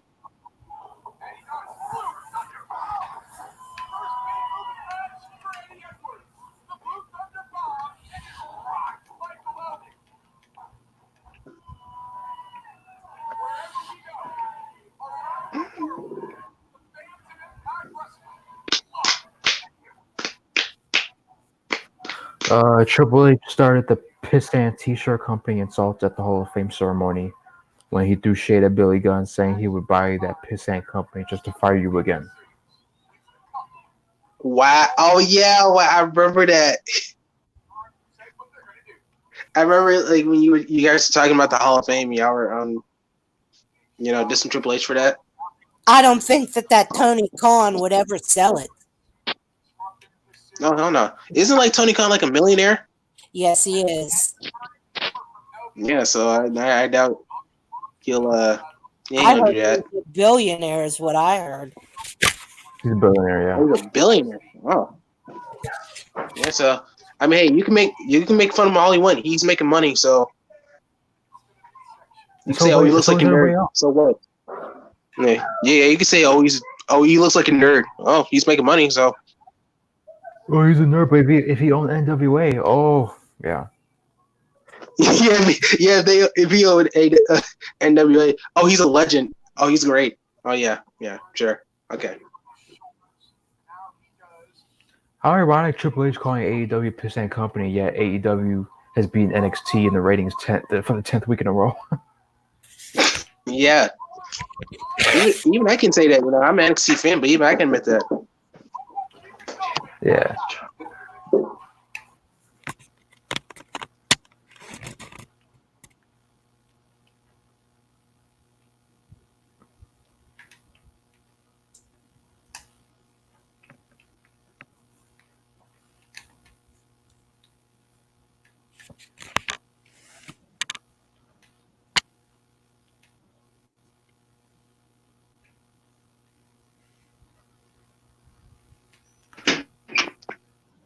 And Melissa Santos does not know that she's muted.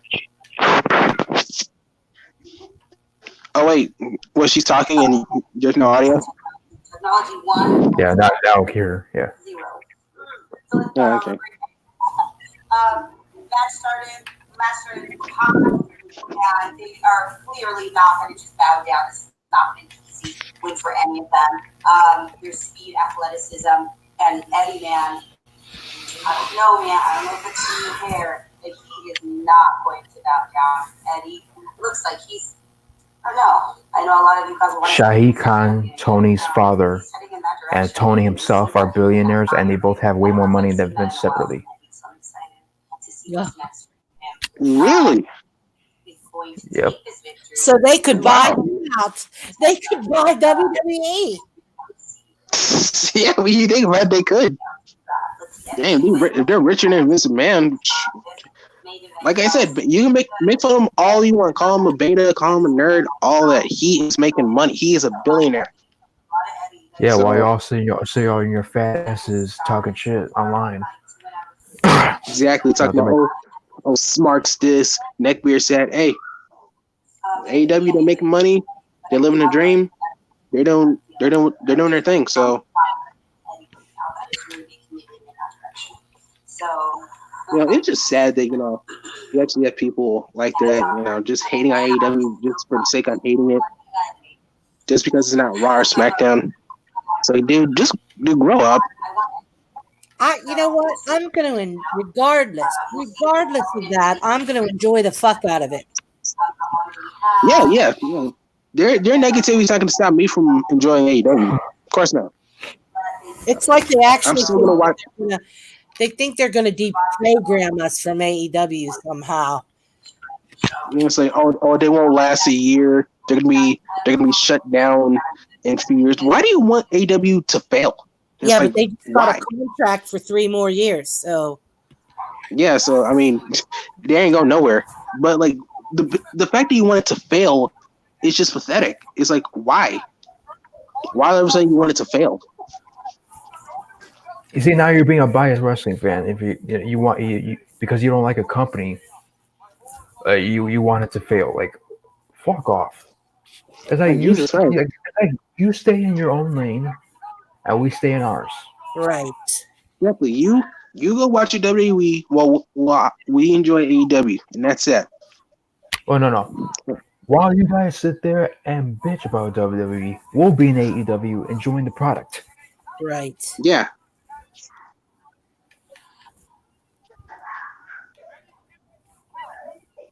And to those anti-smarts, AEW's not paying attention to you. They're not listening to you. They don't care about you. All right. So call them vanilla midgets all they want, all you want. Call them they're not draws, whatever. They're still making money. They're still getting views. People are still watching.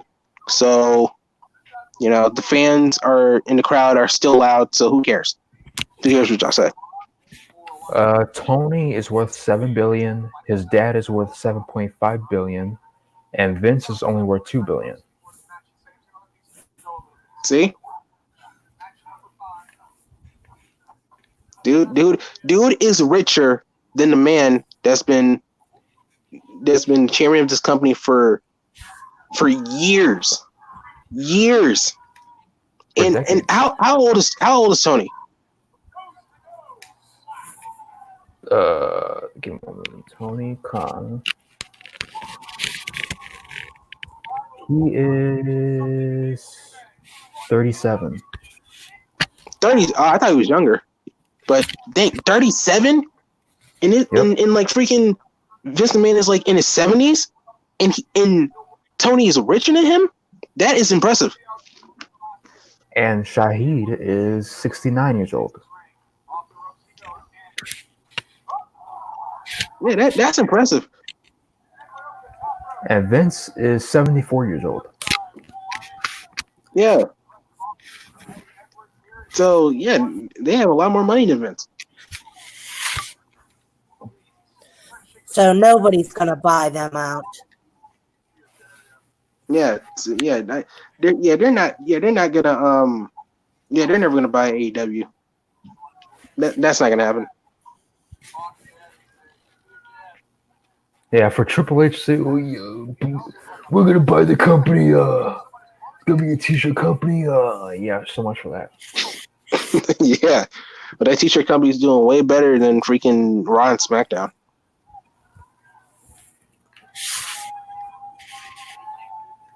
Yeah, so I can't wait for AEW. I can't wait. That's gonna be a fun show tomorrow.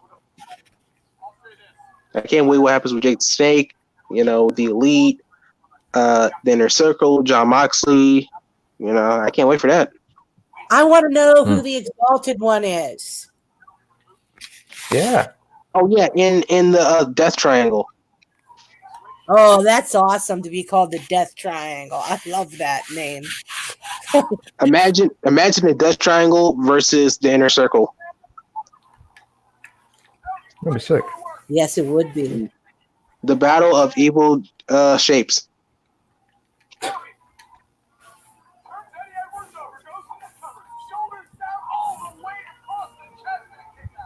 I think eventually, AEW, they're gonna have to make a mid-card title.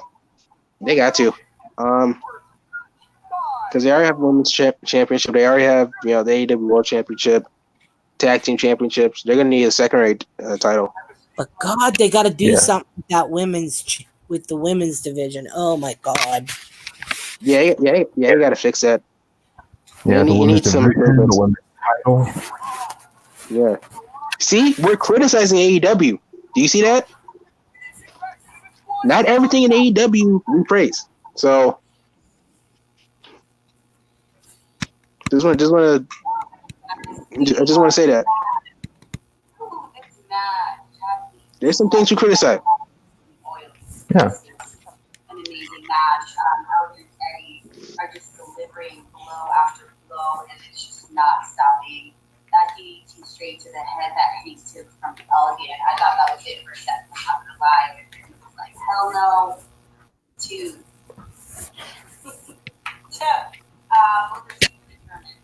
Impact World Champion. Eddie seems to be in trouble though right now, and so I don't know if he's going to be able to have a comeback.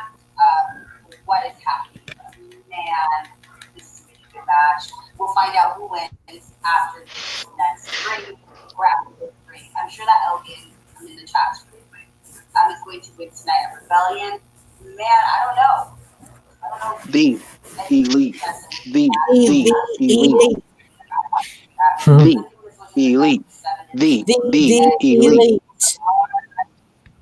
Super Kick Party. Super Kick. That's a catchy tune. I really like that song. I really like that song. I listened to it. Yeah, I like that song. Which one? It always puts me in a good mood.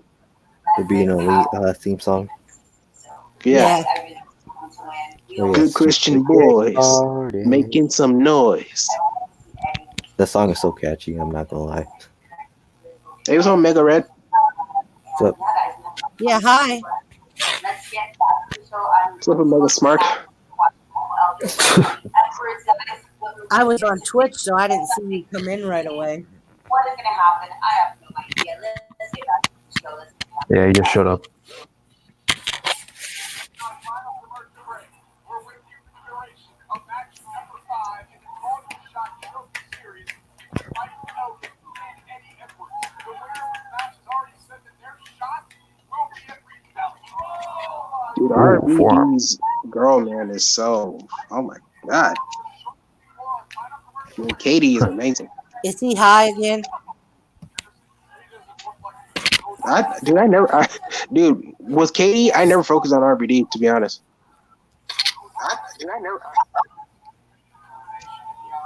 Well, they had a segment earlier. I don't know what that one was really about, but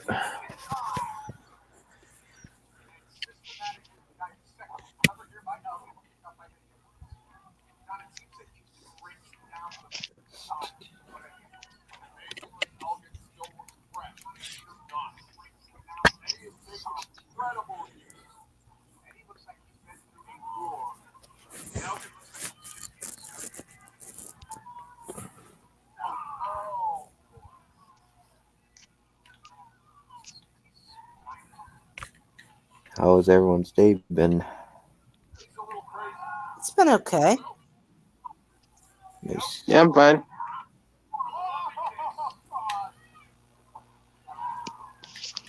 How has your day been? Pretty tiring. My body's sore. What, track practice or something? Yeah.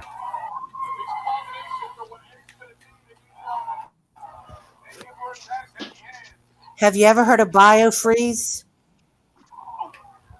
Like icy hot or not? No. It's better. It's really, really good. It works when you're sore. Huh. I took some ibuprofen. Oh, you need that Uzi I hot. don't know, just to slow down the pain.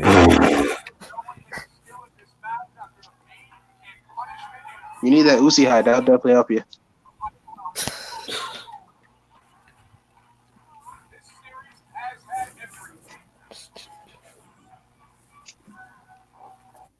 I still can't believe that freaking Uzi hot thing. That was so dumb.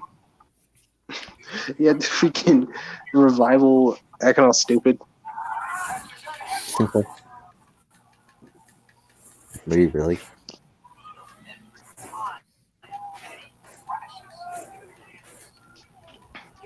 Good Christian boy. No dancing, no.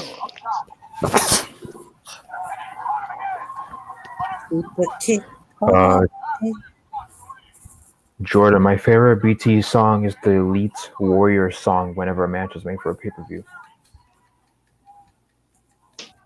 Huh.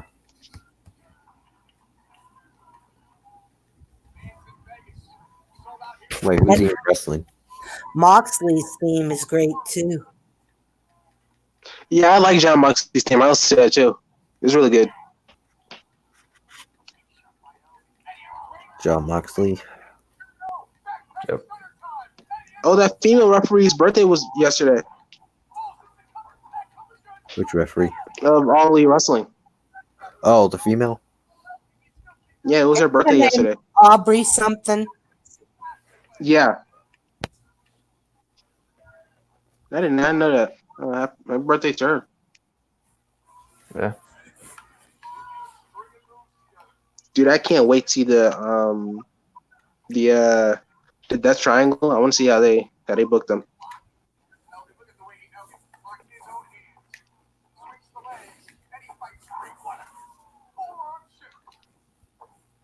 That's a badass action. Yeah, the Lucha Bros and Pac. Yeah, that's a good looking faction. Yeah, that is a cool faction right there. Well, Lucha Bros? Yeah. So I yeah, the can't Lucha wait to see Brothers. the blood and guts. Yeah. I want to see how the cage looks. Yeah, because they're gonna have 2 rings and 1 cage. I want to see how the cage looks. When are we getting that? Is that this week? No, it's March 25th. What, a steel cage? Yeah.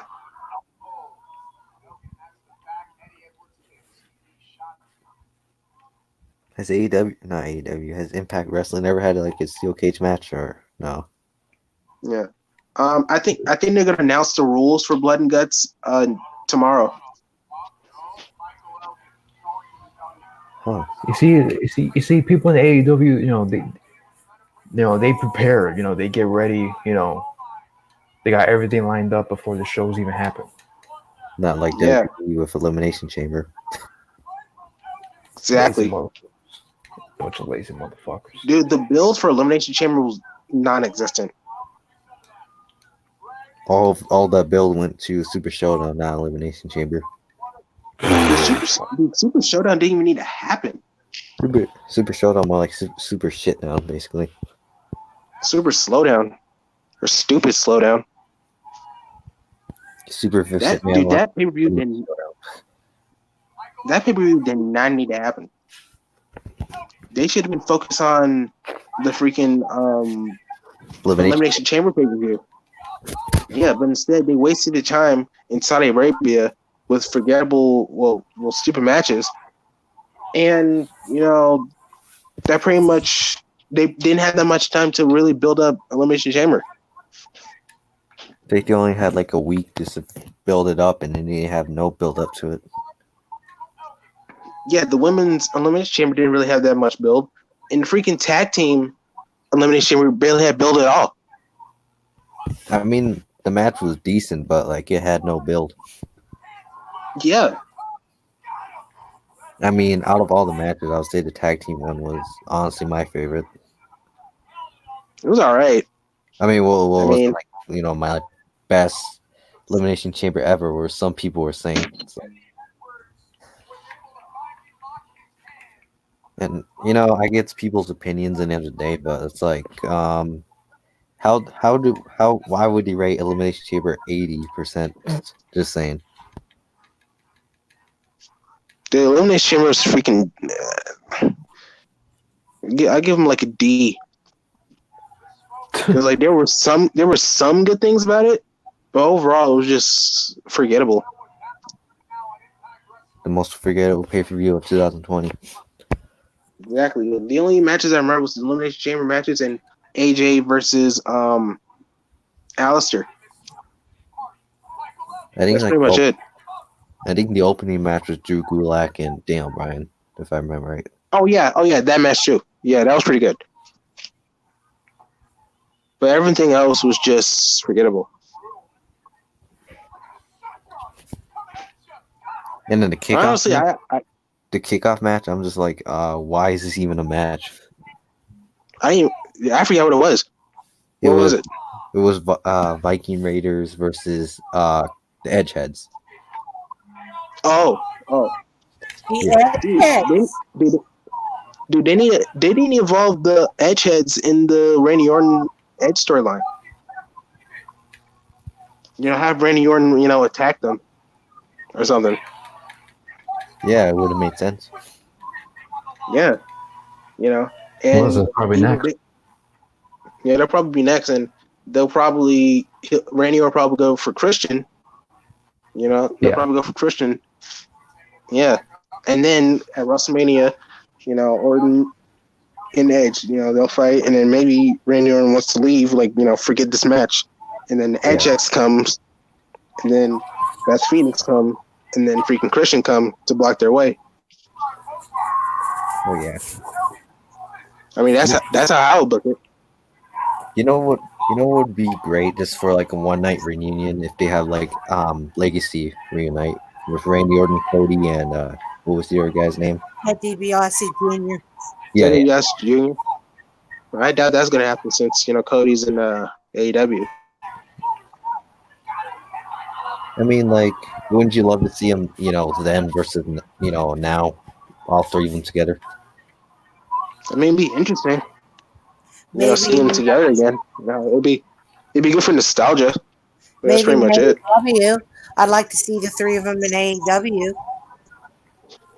Yeah, they'd probably be booked better in AEW. Yeah, but Randy Orton, he was being a dick. So He's a it's like, douchebag. whatever. What him faking? Yeah, because he showed Jake the Snake getting RKO'd. And then Chris Jericho said, "Well, thank you for watching the show." That was funny. Yeah, Dude, that was funny what Chris Jericho said. He was like, put these trolls in their place, man. Put these trolls in their place. Ooh. Like, who's even wrestling? Michael Elgin and Eddie Edwards. Who are the edgeheads anyway? Kurt Hawkins It's and Zack Ryder and Kurt Hawkins. Oh my freaking god! Yeah, that was before they were really jobbers. Well, they weren't. They weren't. As much of jobbers as they are now when they were with Edge. But nowadays they're like the ultimate jobbers. the ultimate jobber. Yeah, especially Kurt. Oh yeah, With the whole losing streak thing. or with him, face the facts. It's like, yeah, face the facts. Yeah, you're a jobber. Face the facts. Go to AEW. Well, not everyone's going to AEW, smart. Not Zack Ryder, but Kurt Hawkins. wait, didn't Ryback return to wrestling? I think he's going to. I don't know what company though. AEW would be interesting. Just saying.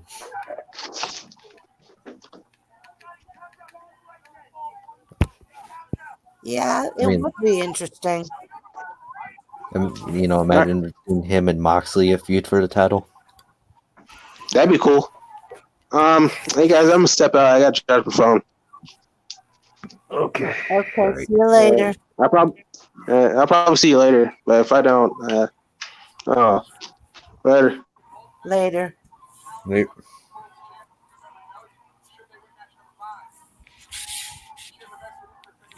Oh, Tesla's about to. Oh God.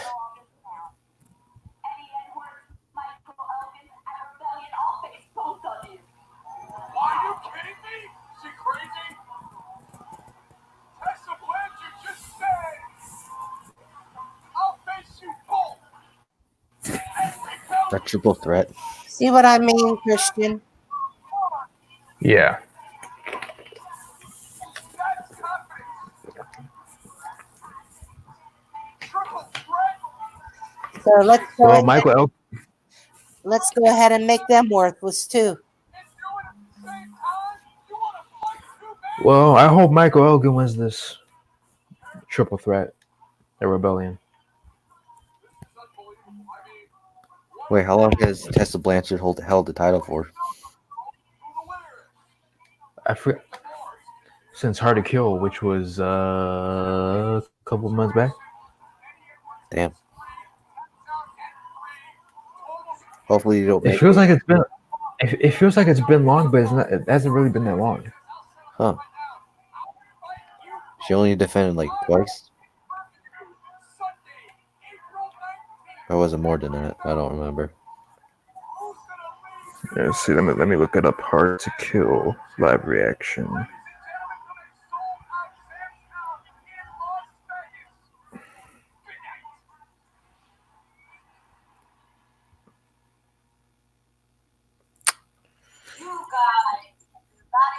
All right, Hard to Kill. Let's see. What an incredible way to end our main event.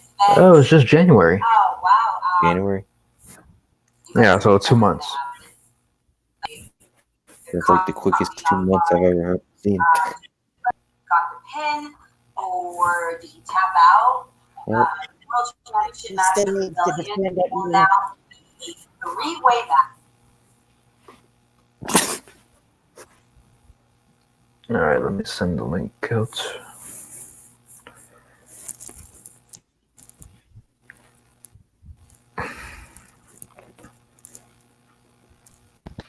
we go.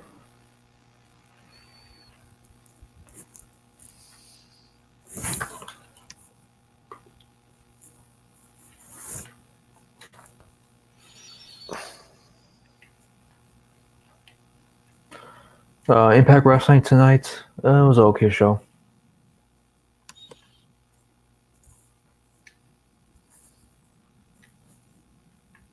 What was the highlight of the show, if you had to say? He thinks Johnny Swinger was the highlight. I thought Joey Ryan was the highlight. Yeah, I'm just kidding. I don't think was he even on the show tonight. I didn't watch. Yeah, Well, he had like a backstage segment with RVD, which wasn't really anything. Oh,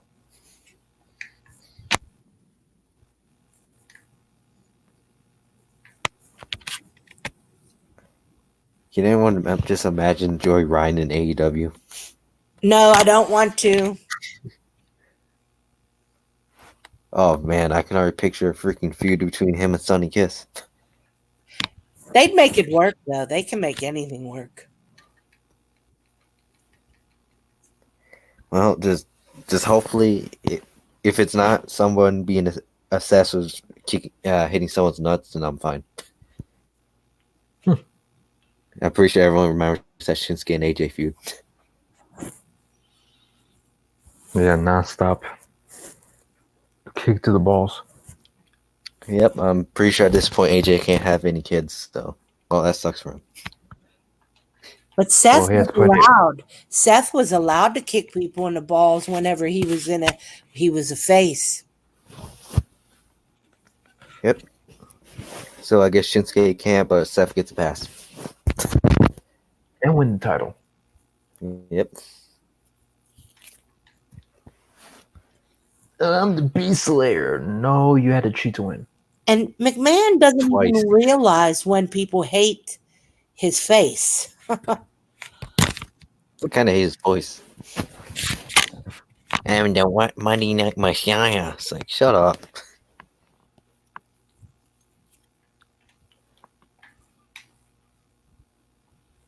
Yeah, it's like, I'm the Beast Slayer. Yeah, you had a.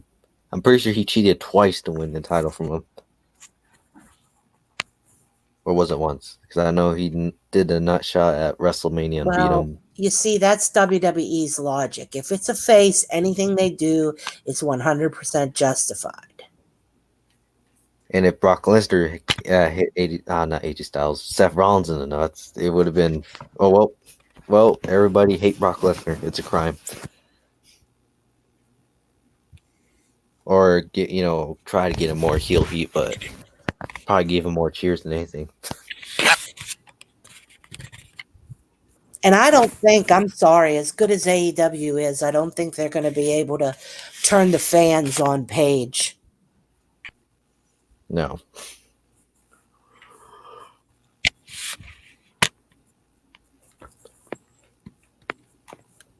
I mean, they made the fans turn on MJF. The fans didn't like MJF to begin with. Wait, wasn't it Cody a heel, or No, was he face again? Cody was a face, and MJF always acted like a jackass. But he would defend Cody because Cody was his mentor. I see. Oh wait. No, Cody was a heel back in New Japan. That's right. Yeah. And then he had his face turn when he hit Tama Tonga with the steel chair. Yeah, I remember that.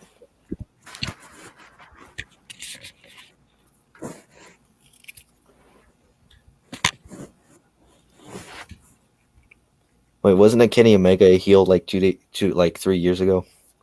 Was he? I don't know. I just can't see him as a heel. Kenny? Yeah. Kenny Omega? Yeah, I can't see him as a heel. Oh no, wait, no, we're talking about Kenny from Spirit Squad. Oh, okay. Oh wait, so it's not Kenny from South Park? No. Hey, you killed Kenny, you bastard. But can I make this heel run? I remember seeing it. Yeah, Yeah. it existed. It wasn't that. Yeah, I don't remember how long it was, but I remember for I first saw him as a heel. I thought he was good as a heel. With him acting all psychotic and everything. And then at that it was done. What pertains to him, being popular, for what pertains to Bullet Club, and then for with creating the Elite. At that point he became a cool bad guy where at that point where he just became a babyface. I mean, Cody. Jordan said in the chat, yeah, Kenny was a heel and he was known as the Cleaner. Oh, the Cleaner was his heel personality, huh? Yeah. When he first was brought into Bullet Club, he was called the Cleaner. Basically, he had that look like with the trench coat, which was cool. The sunglasses, sunglasses, the toothpick. Basically, looked like the Terminator. Oh, I drool.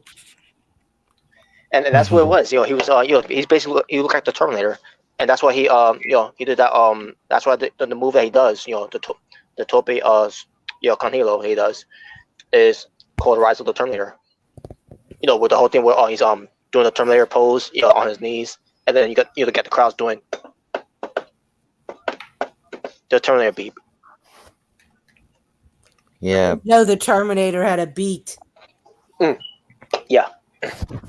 Well, Robert, you remember Cody Rhodes being a heel, right? Yeah. Oh, Cody Rhodes. I could definitely see Cody Rhodes being a heel, especially his time in WWE as well. Well, he was a heel most of the time in WWE. Yeah. Yeah, but then they got rid of Cody Rhodes with that stupid Stardust gimmick.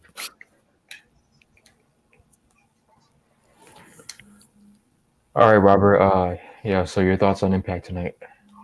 Oh yeah, that's right. Show was good, by the way. Another good show. So far it's been 3 weeks.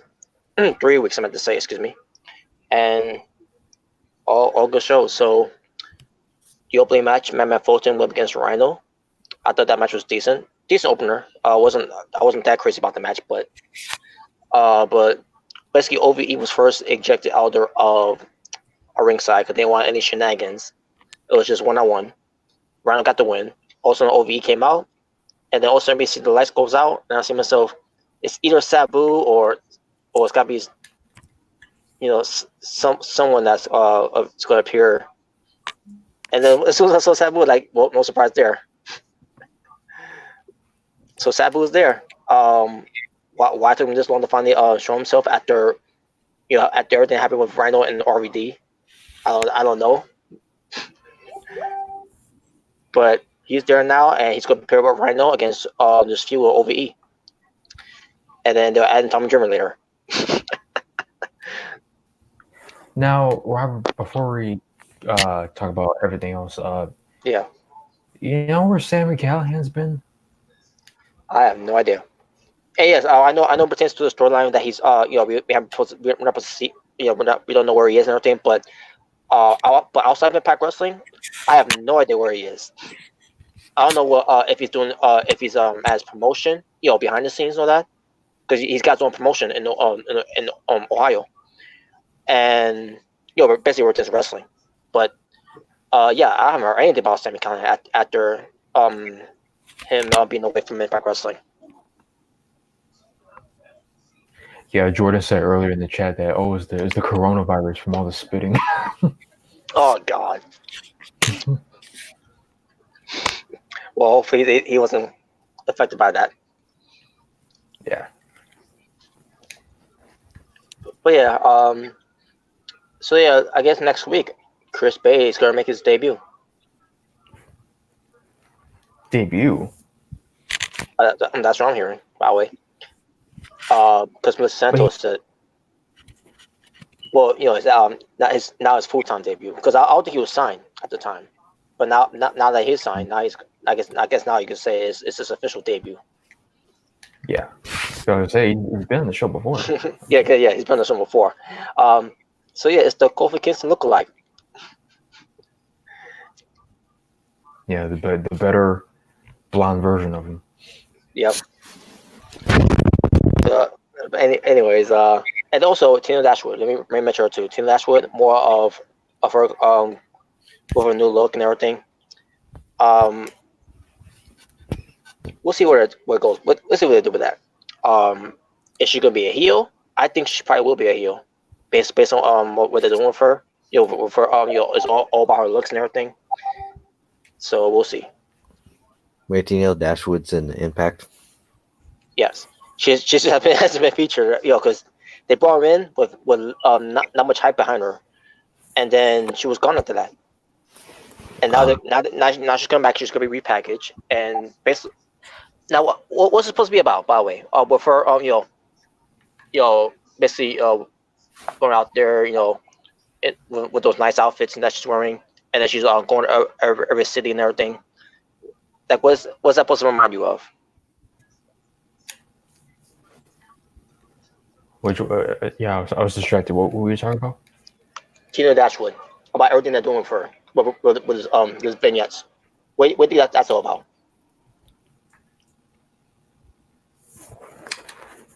Maybe Yeah. a traveler gimmick. I don't know. Maybe she's a valet. You never know. Maybe she's the female version of MJF. You never know.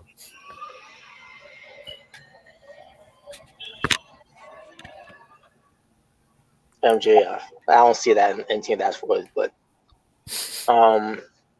we'll see we'll see how they develop this one when she when she shows up here to Impact Wrestling. When she debut? Well, re-debut. Oh yeah, re-debut. I meant. But yeah, well, anyways, Death Hit Squad versus Rascals. Basically, it features Dez and Wind against Wade Rajul and Shira. I don't know why his name blank. But yeah, Shira was there. Match itself, I wasn't into the match that much, namely because Wade Rajul was acting like a goofball, saying, "Oh yeah, unlimited power." Like, what's that supposed to mean? Okay. I don't know. It was weird when he was saying that and everything, and then he's like, what's that supposed to what's that supposed to do for you?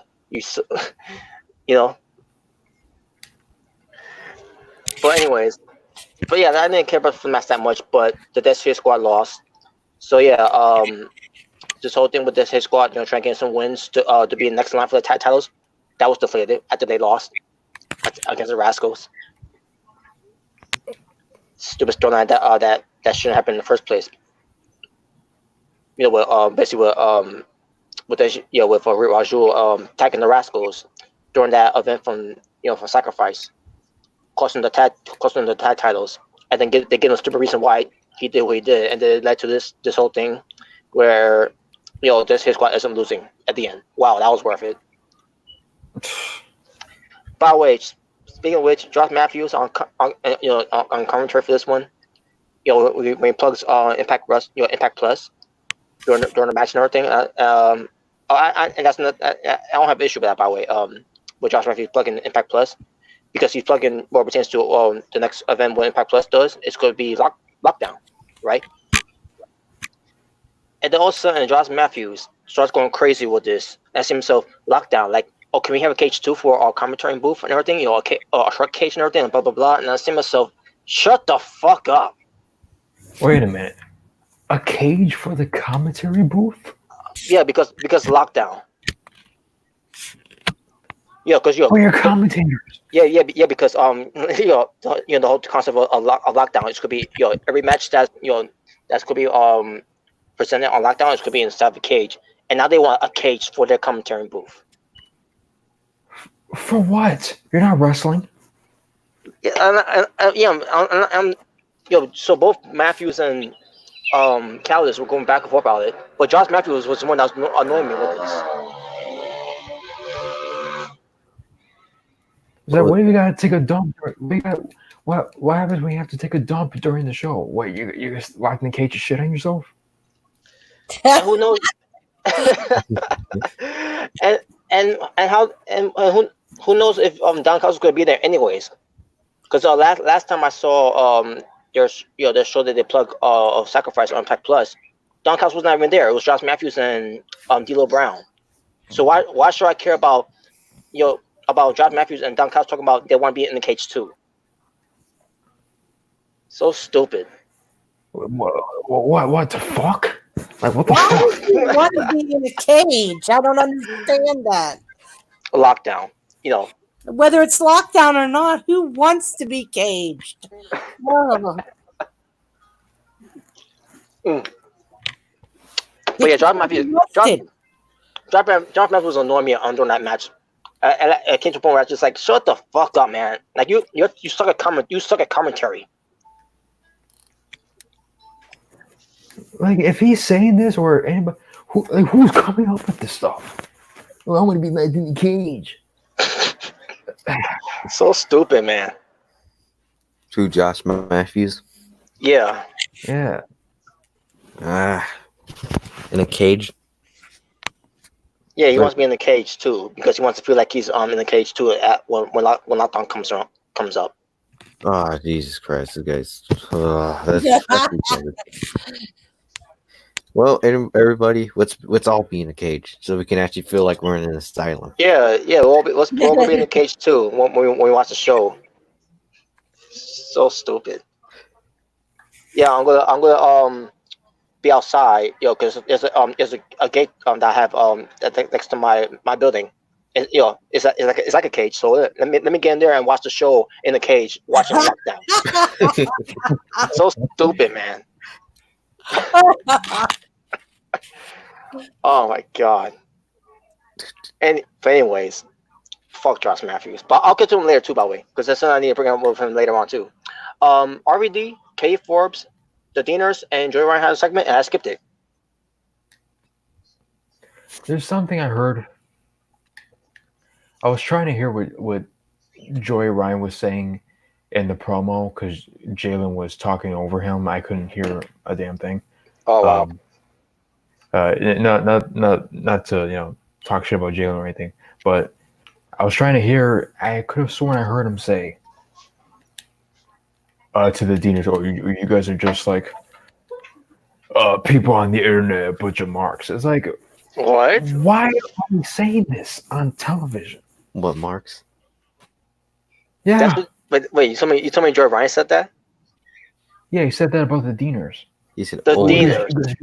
You guys just like people on the internet, a bunch of marks. Like what? The Deaners, and that's Joey Ryan's stick now. Oh well. Well, that's what they're doing with Joey Ryan. Well, we can all thank Joey Ryan if he enables anti-sparks to go even further. Fucking idiots. Oh my god. So yeah, when I saw Joey Ryan there, I lost interest. I left the room. That's what I meant by skipping it. But yeah, because I don't care. I don't care if he's wrestling or not wrestling. Just the sight of him, I can't stand seeing him. Is he with RVD now? Or Yep, what? he is. He's with RBD and K4 for whatever stupid reason they're doing this. I don't know why. Okay. Let me. This might be a separate video. I don't know. Maybe not. Oh, yes, RVD. No, just a separate video itself. Oh, okay. Because I like how RVD. I know this was months back, and I even mentioned it twice, but fuck it. He went to Twitter and basically went off on somebody saying, "Oh, maybe I suggest you should go to AEW this and the other." And then he was giving him crap. Oh, I'm not gonna go to I forgot what he called AEW, but it was something fucking stupid. It's like you're gonna talk crap about AEW, and here you are, the lowest Impact Wrestling's ever been, teaming up with Joey Ryan. And you're going to talk about AEW? Wait, RVD said something about AEW? Yeah, I forgot what he said specifically, but he was insulting the company. Probably because they So you let him. so you're gonna insult AEW, and yet here you are in Impact Wrestling, the Oh, lowest it's ever been. oh yeah, I think I remember. I think I You let remember your what he called. I what think do you I say? remember what he called AEW. I think he called it amateur elite wrestling or something like that. Amateur elite wrestling, and yet they're doing way better than Impact, the same company that you're teaming up with Joey Ryan, and you're gonna you of all people to talk shit. Maybe he had too much weed when he tweeted that. I think It's he like the was in a nerve party. of him, I think he had a party the event nerve of riddle. him. It's like the nerve of him. Jordan also said that already said that AEW is a downgrade. It's doing better than you. It's doing better than Impact. Did he have a voice What you crack? talking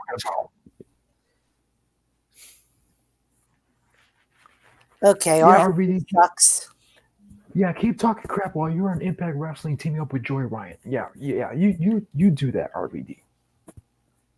You do that. Well, RVD. Well, why are you in Impact then? If it's AEW supposed to be doing worse. He might just go back to WWE. Oh, AEW's a downgrade. And what does that make Impact Wrestling? You At this point, Yeah, I remember what he called it. Oh yeah, I remember what the AEW thing he said. like I remember that it, because a couple of people were making videos on it, going like, "Yeah, RVD is the man" and stuff. RVD ain't shit. He ain't shit. Anymore. look at him now. Look at him now.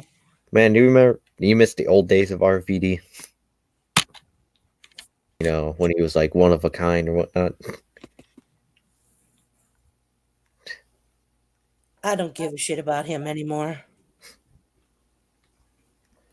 The nerve of him to call AEW a downgrade when he's literally if AEW is a downgrade, uh, yeah, RVD, you're at the bottom of the fucking bottom. Cause come on,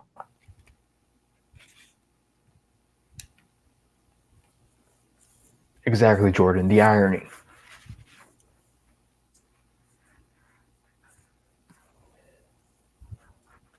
Fuck RVD. That just pisses me off.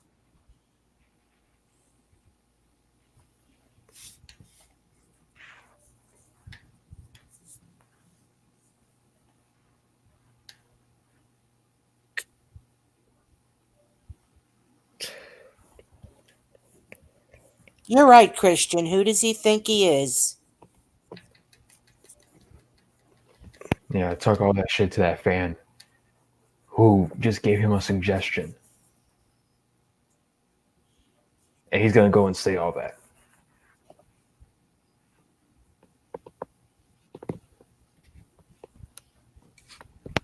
So I guess whatever AEW would have you doing would be more of a downgrade than teaming up with Joey Ryan. Okay. Okay.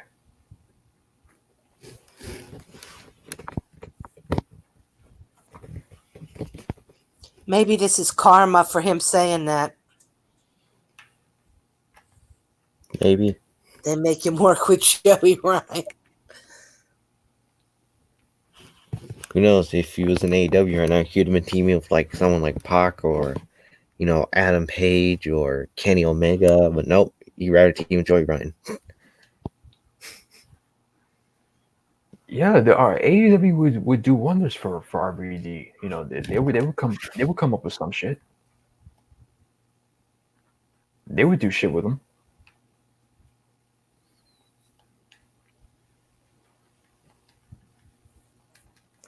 I'll be right back, you guys. Okay.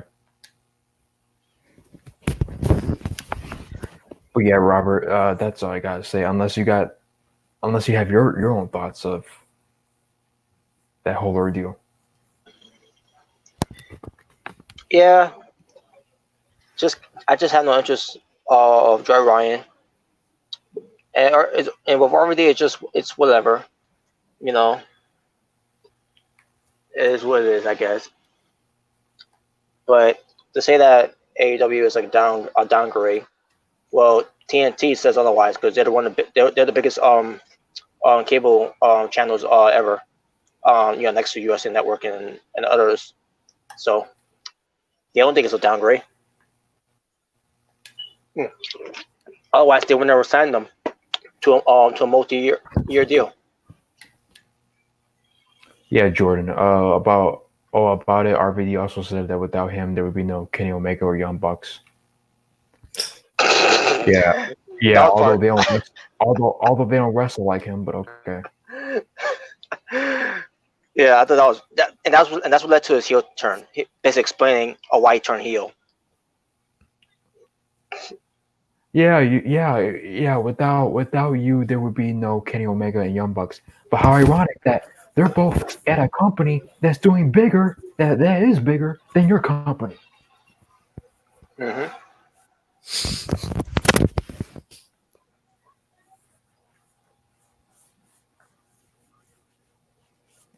Like just from that, dude. The fuck Rob Van Dam. Fuck him.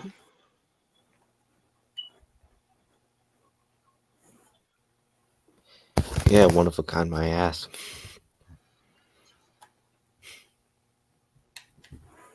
Yeah, you might as well go to WWE and get more dick up your ass too. If that's the case.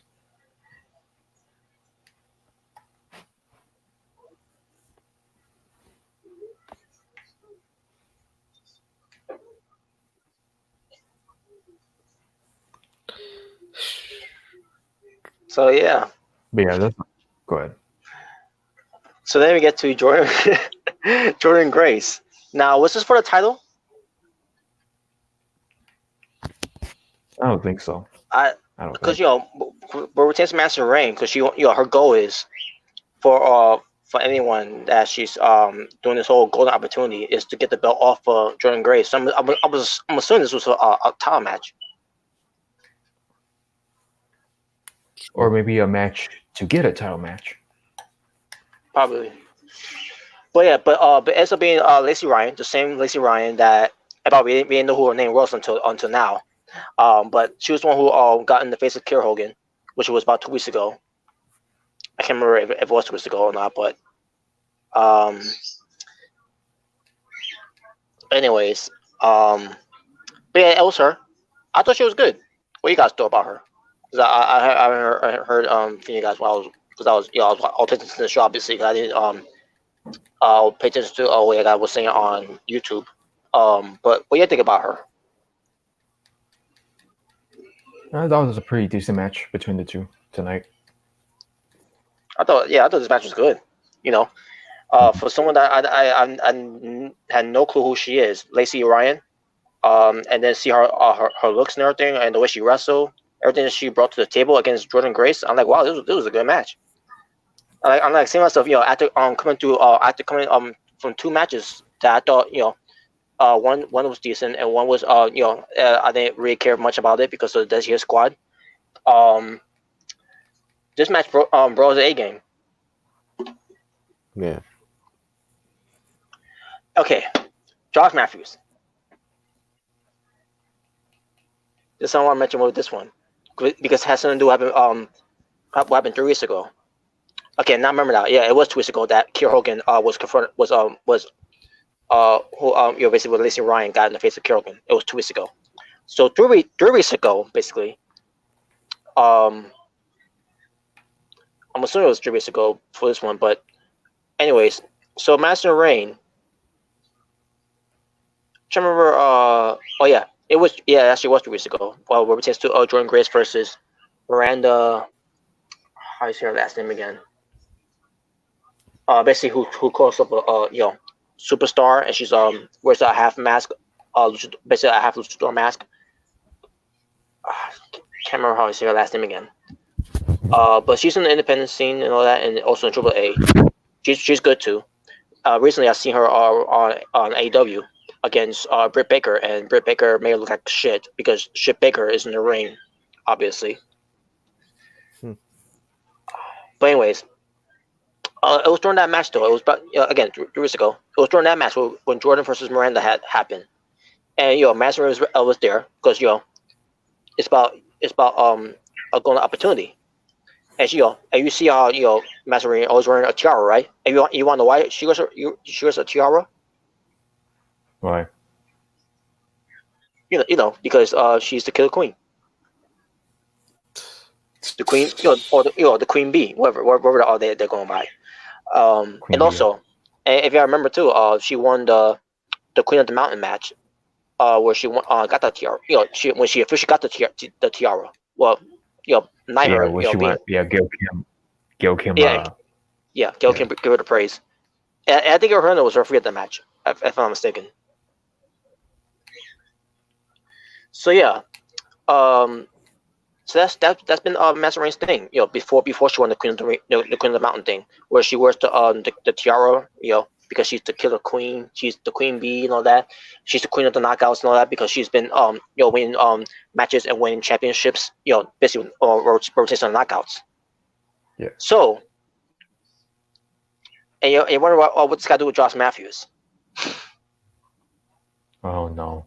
Because Josh Matthews says, while Master Rain was watching this match between Jordan Grace and Miranda, he said, "Why she's wearing a tiara?"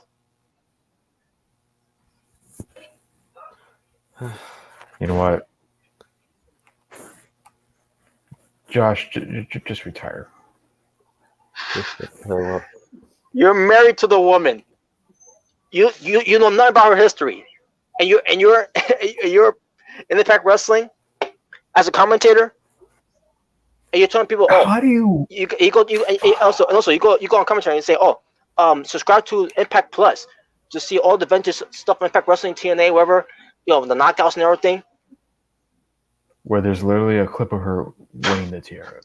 They even show that part of the Impact Plus moment. Not this week. I'm meant to say, I'm pretty sure they done weeks ago. They done this before, and you got your lead commentator saying this. Not only that's a part of history, but you're married to her. Like, how are you gonna go and say, "How she get that"? Stupid. And you're probably wondering, what's that even matter? Because he mentioned on the show here against Jordan Grace versus Lacey Ryan, saying that he basically had to comment that, well, she's wearing a tiara. I'm trying to remember what the conversation was when it came to John Callis and Josh Matthews. We're against Master Rain, and it's like, well, she's wearing a tiara.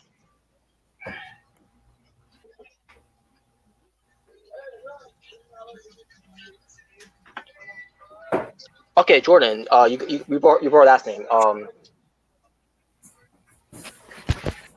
Alice. I think that's how I say the last name. What was that? Miranda Alice.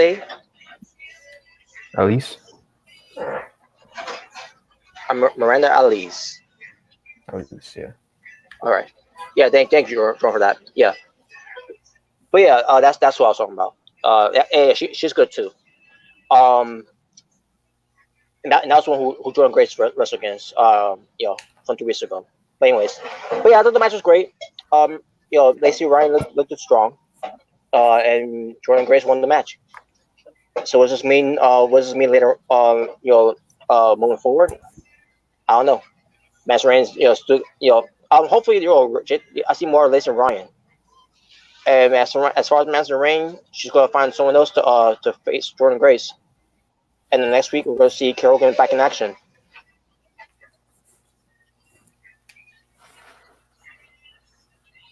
So yeah. Gabby Lauren interviews Chris Sabin. Hail Sabin. Yep. And Moose interrupts. And basically, of course. Yeah, because they're doing the thing with Moose is want to go after past TNA guys.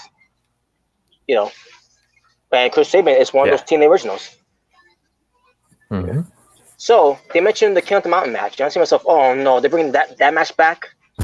Oh my god, I always hated the rules of that match. How you guys feel about that match when you first seen it and when you first heard about the rules and all that? How you feel about that?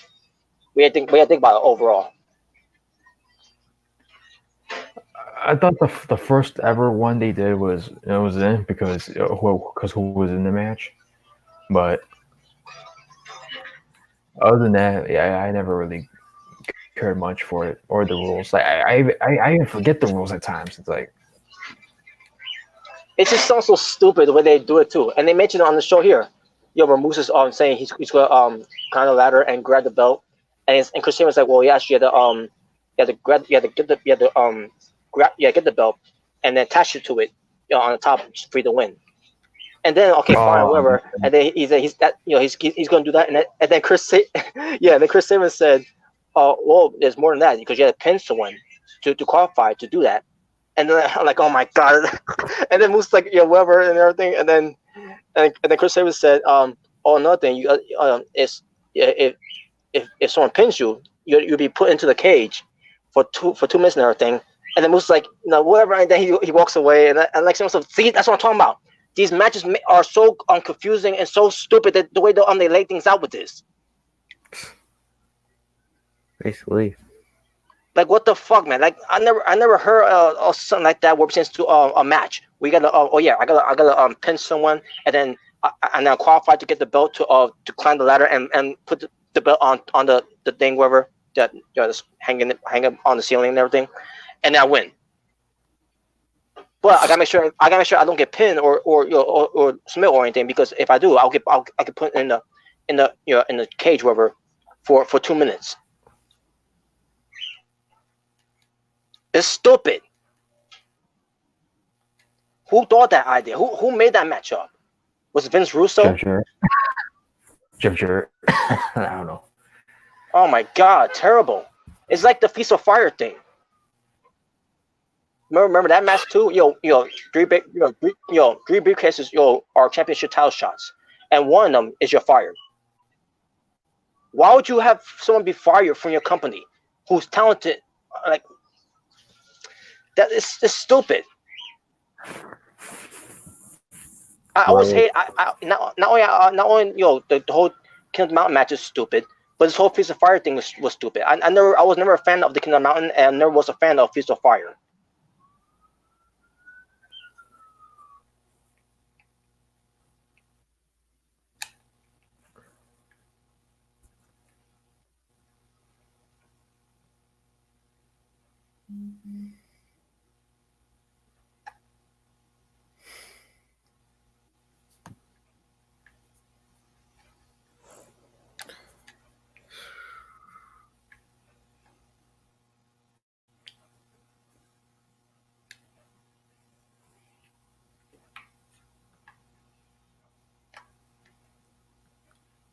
EC3 got fired.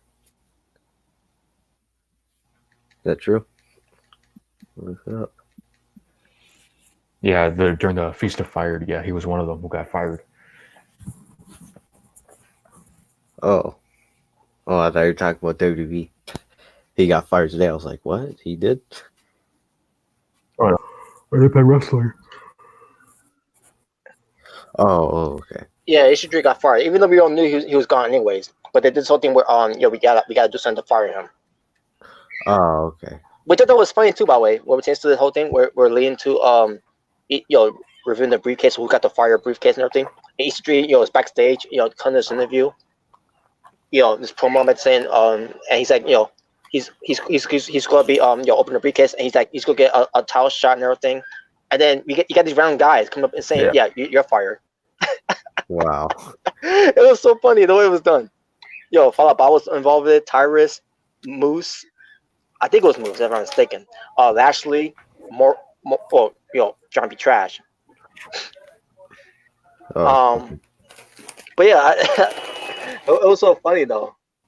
Oh, so it was a way to write him off TV. And basically, they just give it away too. When you look, also when you look, because he was gone at that.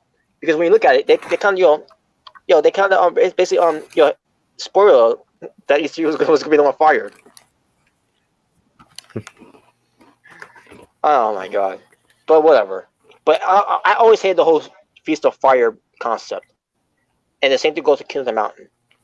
Anyways, next we get to Tyra Valkyrie at a bar, crying. Her makeup's Yeah. all of a sudden, Rosemary was there. Really? What? Rosemary? And she was about to light one up too, like She was about okay. to say, she was about to smoke, and then Tyra Valkyrie stops to say, "No, don't smoke." What the hell was this? I did not get the segment at all. What the hell? I mean, except for Taya Valkyrie crying because she lost. I get that part, but everything else is just Yeah, weird. she lost everything. She lost everything. She lost the titles, and something else, whatever. But hey, it's just married to John B. Trash. Yeah, he's in WWE getting paid. He didn't lose everything. But then it led to it just threw me off that Rosemary was in the bar, was at a bar drinking With her face paint on. with her face paint on. Yeah. Like what? That's like the 24/7 championship where all the wrestlers are always wearing the gear. Oh my god! And then all of a sudden, they, because Rosemary also said that she lost everything too, and everything. And then it led to Rosemary, something about during a party, whatever. And then Ty Valkyrie's like, I love parties and everything. And so I guess that's gonna be a cliffhanger of what's gonna happen next with Ty Valkyrie and Rosemary, or whatever type of party they, that Ty Valkyrie thinks that that she has in mind of for Rosemary's party. I don't know. We'll see where this goes, but. But I thought this was a funny segment. Oh man. The swinging disco ball. Disco Inferno, Giant Swinger teaming up against Willie Mack. I barely pitched it to the match. All of a sudden, I saw Ace Austin show up. He texted with Willie Mack. And from there, okay, you got me here. What's going on here? And Willie Mack and Ace Austin wins. So I guess they're a tag team now. Yeah, like why would Ace Austin help him out? I don't know what his goal here, but hey, maybe this could lead to Willie Mack have a program with Ace Austin for the X Division Championship, and then having Willie Mack on join with these two idiots. Yeah, that'd be cool. Yeah. Mm-hmm. Just to buy more time, until Rich Swan comes back. Yeah. But I'll be have him be in a better position than to have him be with Giant Swinger. Mm-hmm. But anyways, Havoc and Su Young have a brawl, and they had the worst chair sword fight I've ever seen in my entire life. You see how they were playing sword fights with the steel chairs? Yeah. They were never swinging it that hard. They were like play. It was like doing the soft style like. Oh my god! But the fight still continues on. Su Young ends up putting Havoc into the undead realm, and nothing happened after that.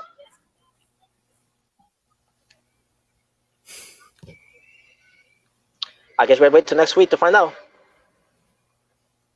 Next time, on Impact Wrestling. Yes, next time on Impact Wrestling. Stupid. And not you, but just the way that Impact Wrestling just presented this. The swinging disco ball has ended. I doubt that. Moving on. Gut check. Well, gut check still continues, guys. And guess what? There was no cliffhanger about who took the picture. If I remember last week, someone took a picture for this guy next to the Impact Wrestling ring, and we were supposed to post it on Instagram or wherever.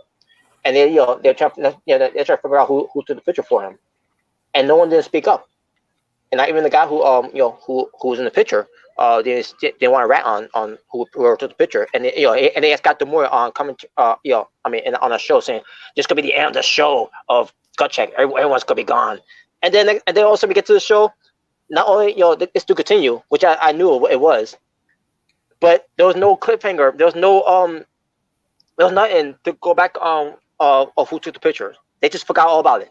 They just, what was the point of that?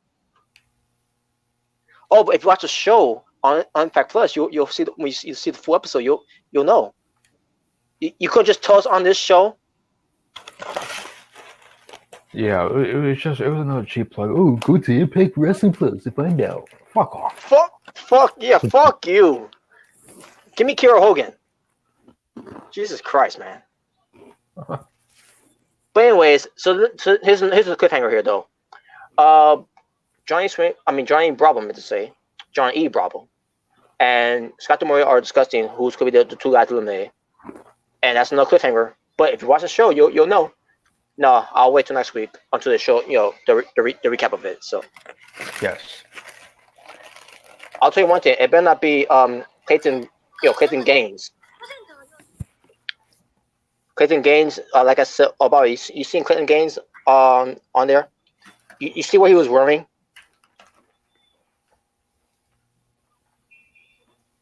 Who? Yeah. Clayton Gaines. Did you see what he was wearing when he's getting to the ring with his team? No, no. It was a hoodie. That's showing half of his basically just picture this what's the word corp. Oh yes, the Mangia Bandits are yes. Basically,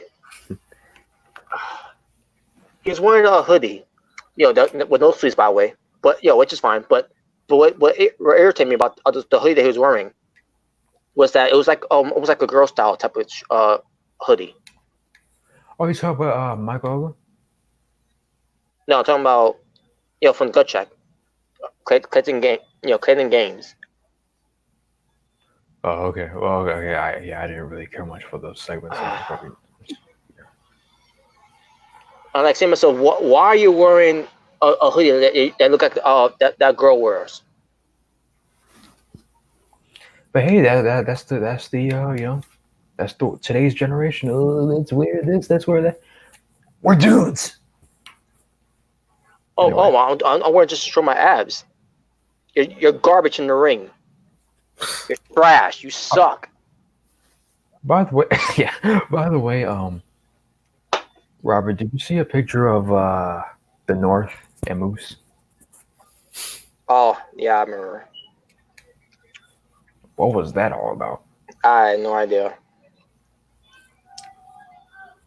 Especially Ethan. Like, what the fuck? Well, he's got an ego. Shiggy.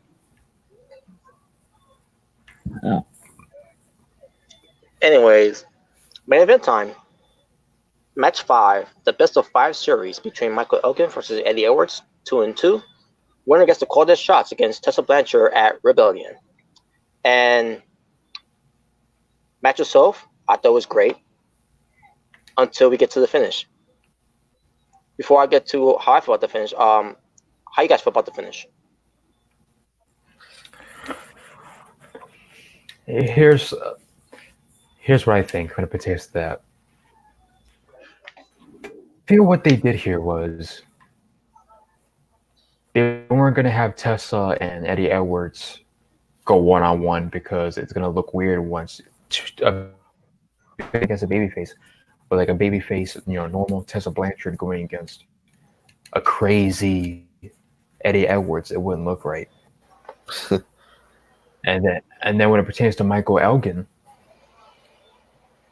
him against her would be a mismatch, although we've had her beat Brian Cage and Sami Callihan and all that shit. But But I guess since that's a mismatch, let's make it a triple threat then. So, Wow. Omega Red. I mean, yeah, basically what Christian said, like, her going against, one-on-one against, either of the two wouldn't make, any sense and would look really weird and awkward. So, yeah. I mean, like, Eddie Edwards, he's a face. Tessa Blanchard, she's a face. It wouldn't make sense. Michael Elgin. Plus with the crazy gimmick, it's gonna look weird. Yeah. I mean, if they, change Eddie Edwards, back to his original gimmick, then I guess it would, I don't know. But Michael Elgin, it's like, it would look weird, awkward. But, instead of, having, two awkward scenarios, let's have both in one match. I mean, that's what they basically did, so.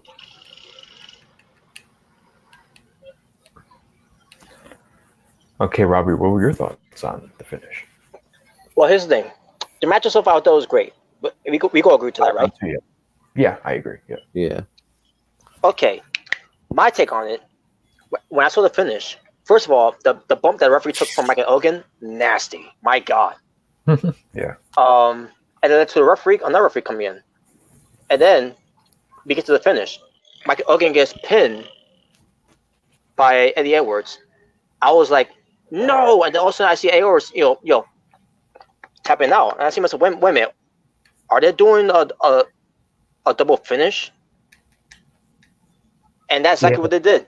The referee that got knocked out, he saw Eddie Edwards tap out, and the referee counting, the second referee, the substitute ref, the standby ref, and so pinning, counting, Michael Elgin's shoulder on the mat, and the whole argument of, oh no, he won, he tapped out, but he got pinned, and then we get another referee coming out, and then Scott D'Amore comes out.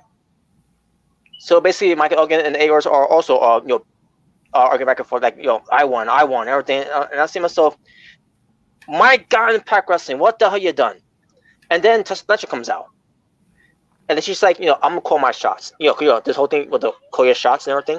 She's like, I'll take both of you on. I kind of like the idea of that, but at the same time, after looking at this, Impact Wrestling didn't have the balls to have Michael Elgin lose. Just like they didn't have the balls to have Eddie Edwards lose. So what was their scapegoat? We'll do this finish where both of them losing. And then Tessa Blanchard comes out and she'll fight both of them. Because I don't like the idea, period. Now, if it was Eddie Edwards, I would fine. I'll be fine with that as long as he goes back to being the old Eddie Edwards. Get off that stupid crazy gimmick, and go back to being Eddie Edwards, the wrestler, to face Tessa Blanchard, who's also a wrestler, for the Impact World title. Yeah, like I said, it's gonna look weird if it's with that gimmick. But if it was just regular Eddie Edwards, I'm cool with it. But I especially would prefer Michael Elgin, because at least he's just like a wrestler with his wrestling tights and everything. But Impact Wrestling. I saw this and I'm like, are you kidding me, Impact Wrestling? Man, none of you have any balls, do ya? And when it pertains to Michael Elgin, I'm talking like I guess in their perspective, if it was a one-on-one match between Tessa Blanchard and Michael Elgin, that's a really, really, really, really, really, really, really big mismatch.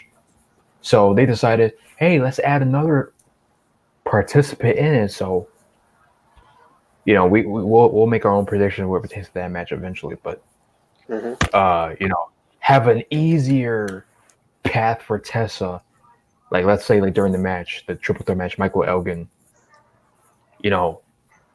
does his finisher on Eddie Edwards, or Eddie Edwards does his finisher on Michael Elgin, and then Tessa will do some sneaky shit and retain the title. That type of thing. Instead of just Michael Elgin just squashing Tessa, or Tessa getting another big upset, which would make no sense whatsoever. against a big man like Michael Elgin. Well, And if he beats him, Impact is going to look like the biggest joke ever. yeah, I'm hoping with this triple threat that Michael Elgin wins the title. I want to see him win the title. Get the belt off Tessa. Eddie Edwards, as long as he goes back to what he used to be. If he doesn't, I don't want to see him as champion. Out of the three, I want to see Michael Elgin win the title. Will he win it? I don't know. We'll see. I don't know. I guess we'll get to more of that when we get close to that pay-per-view. Yeah. Well, it's like you said, Christian, why even have the women's championship if you're going to do that stuff? Yeah, like what? You're gonna have Tessa retain against two men? Come on. Yeah. Especially a big man and Michael. Come on. It's one thing if it's two X division wrestlers, but you got semi heavy and you got a heavyweight. So.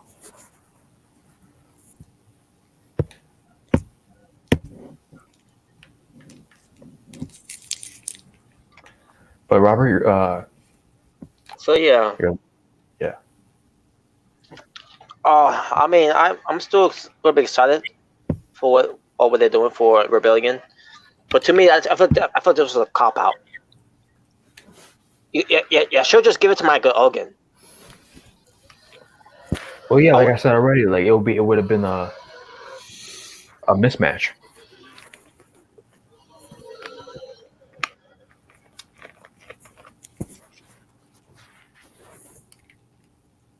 So yeah, because they're like, well, we can't have her go 1-on-1 with Michael Elgin because how in the world will Tessa beat Michael Elgin? Why not? You had her beat Brian Cage, which was stupid. Yeah, but like Michael Elgin, him being the heel monster against small ass, Tessa in a straight up 1-on-1 match. Because that was a gauntlet match, even though it was still stupid, but still. In a straight up 1-on-1 fight, just 1-on-1, no interference whatsoever. There's no way in hell Tessa would beat Michael Elgin. So they're like, okay, you know what? Fuck it. Let's add in both of them and let's have a triple threat match. I'd like to know who came up with that idea.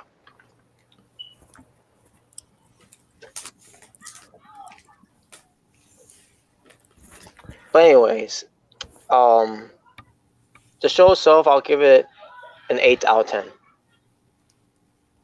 I enjoyed the show. I thought it was a good show, despite the that dumb decision finish that they did.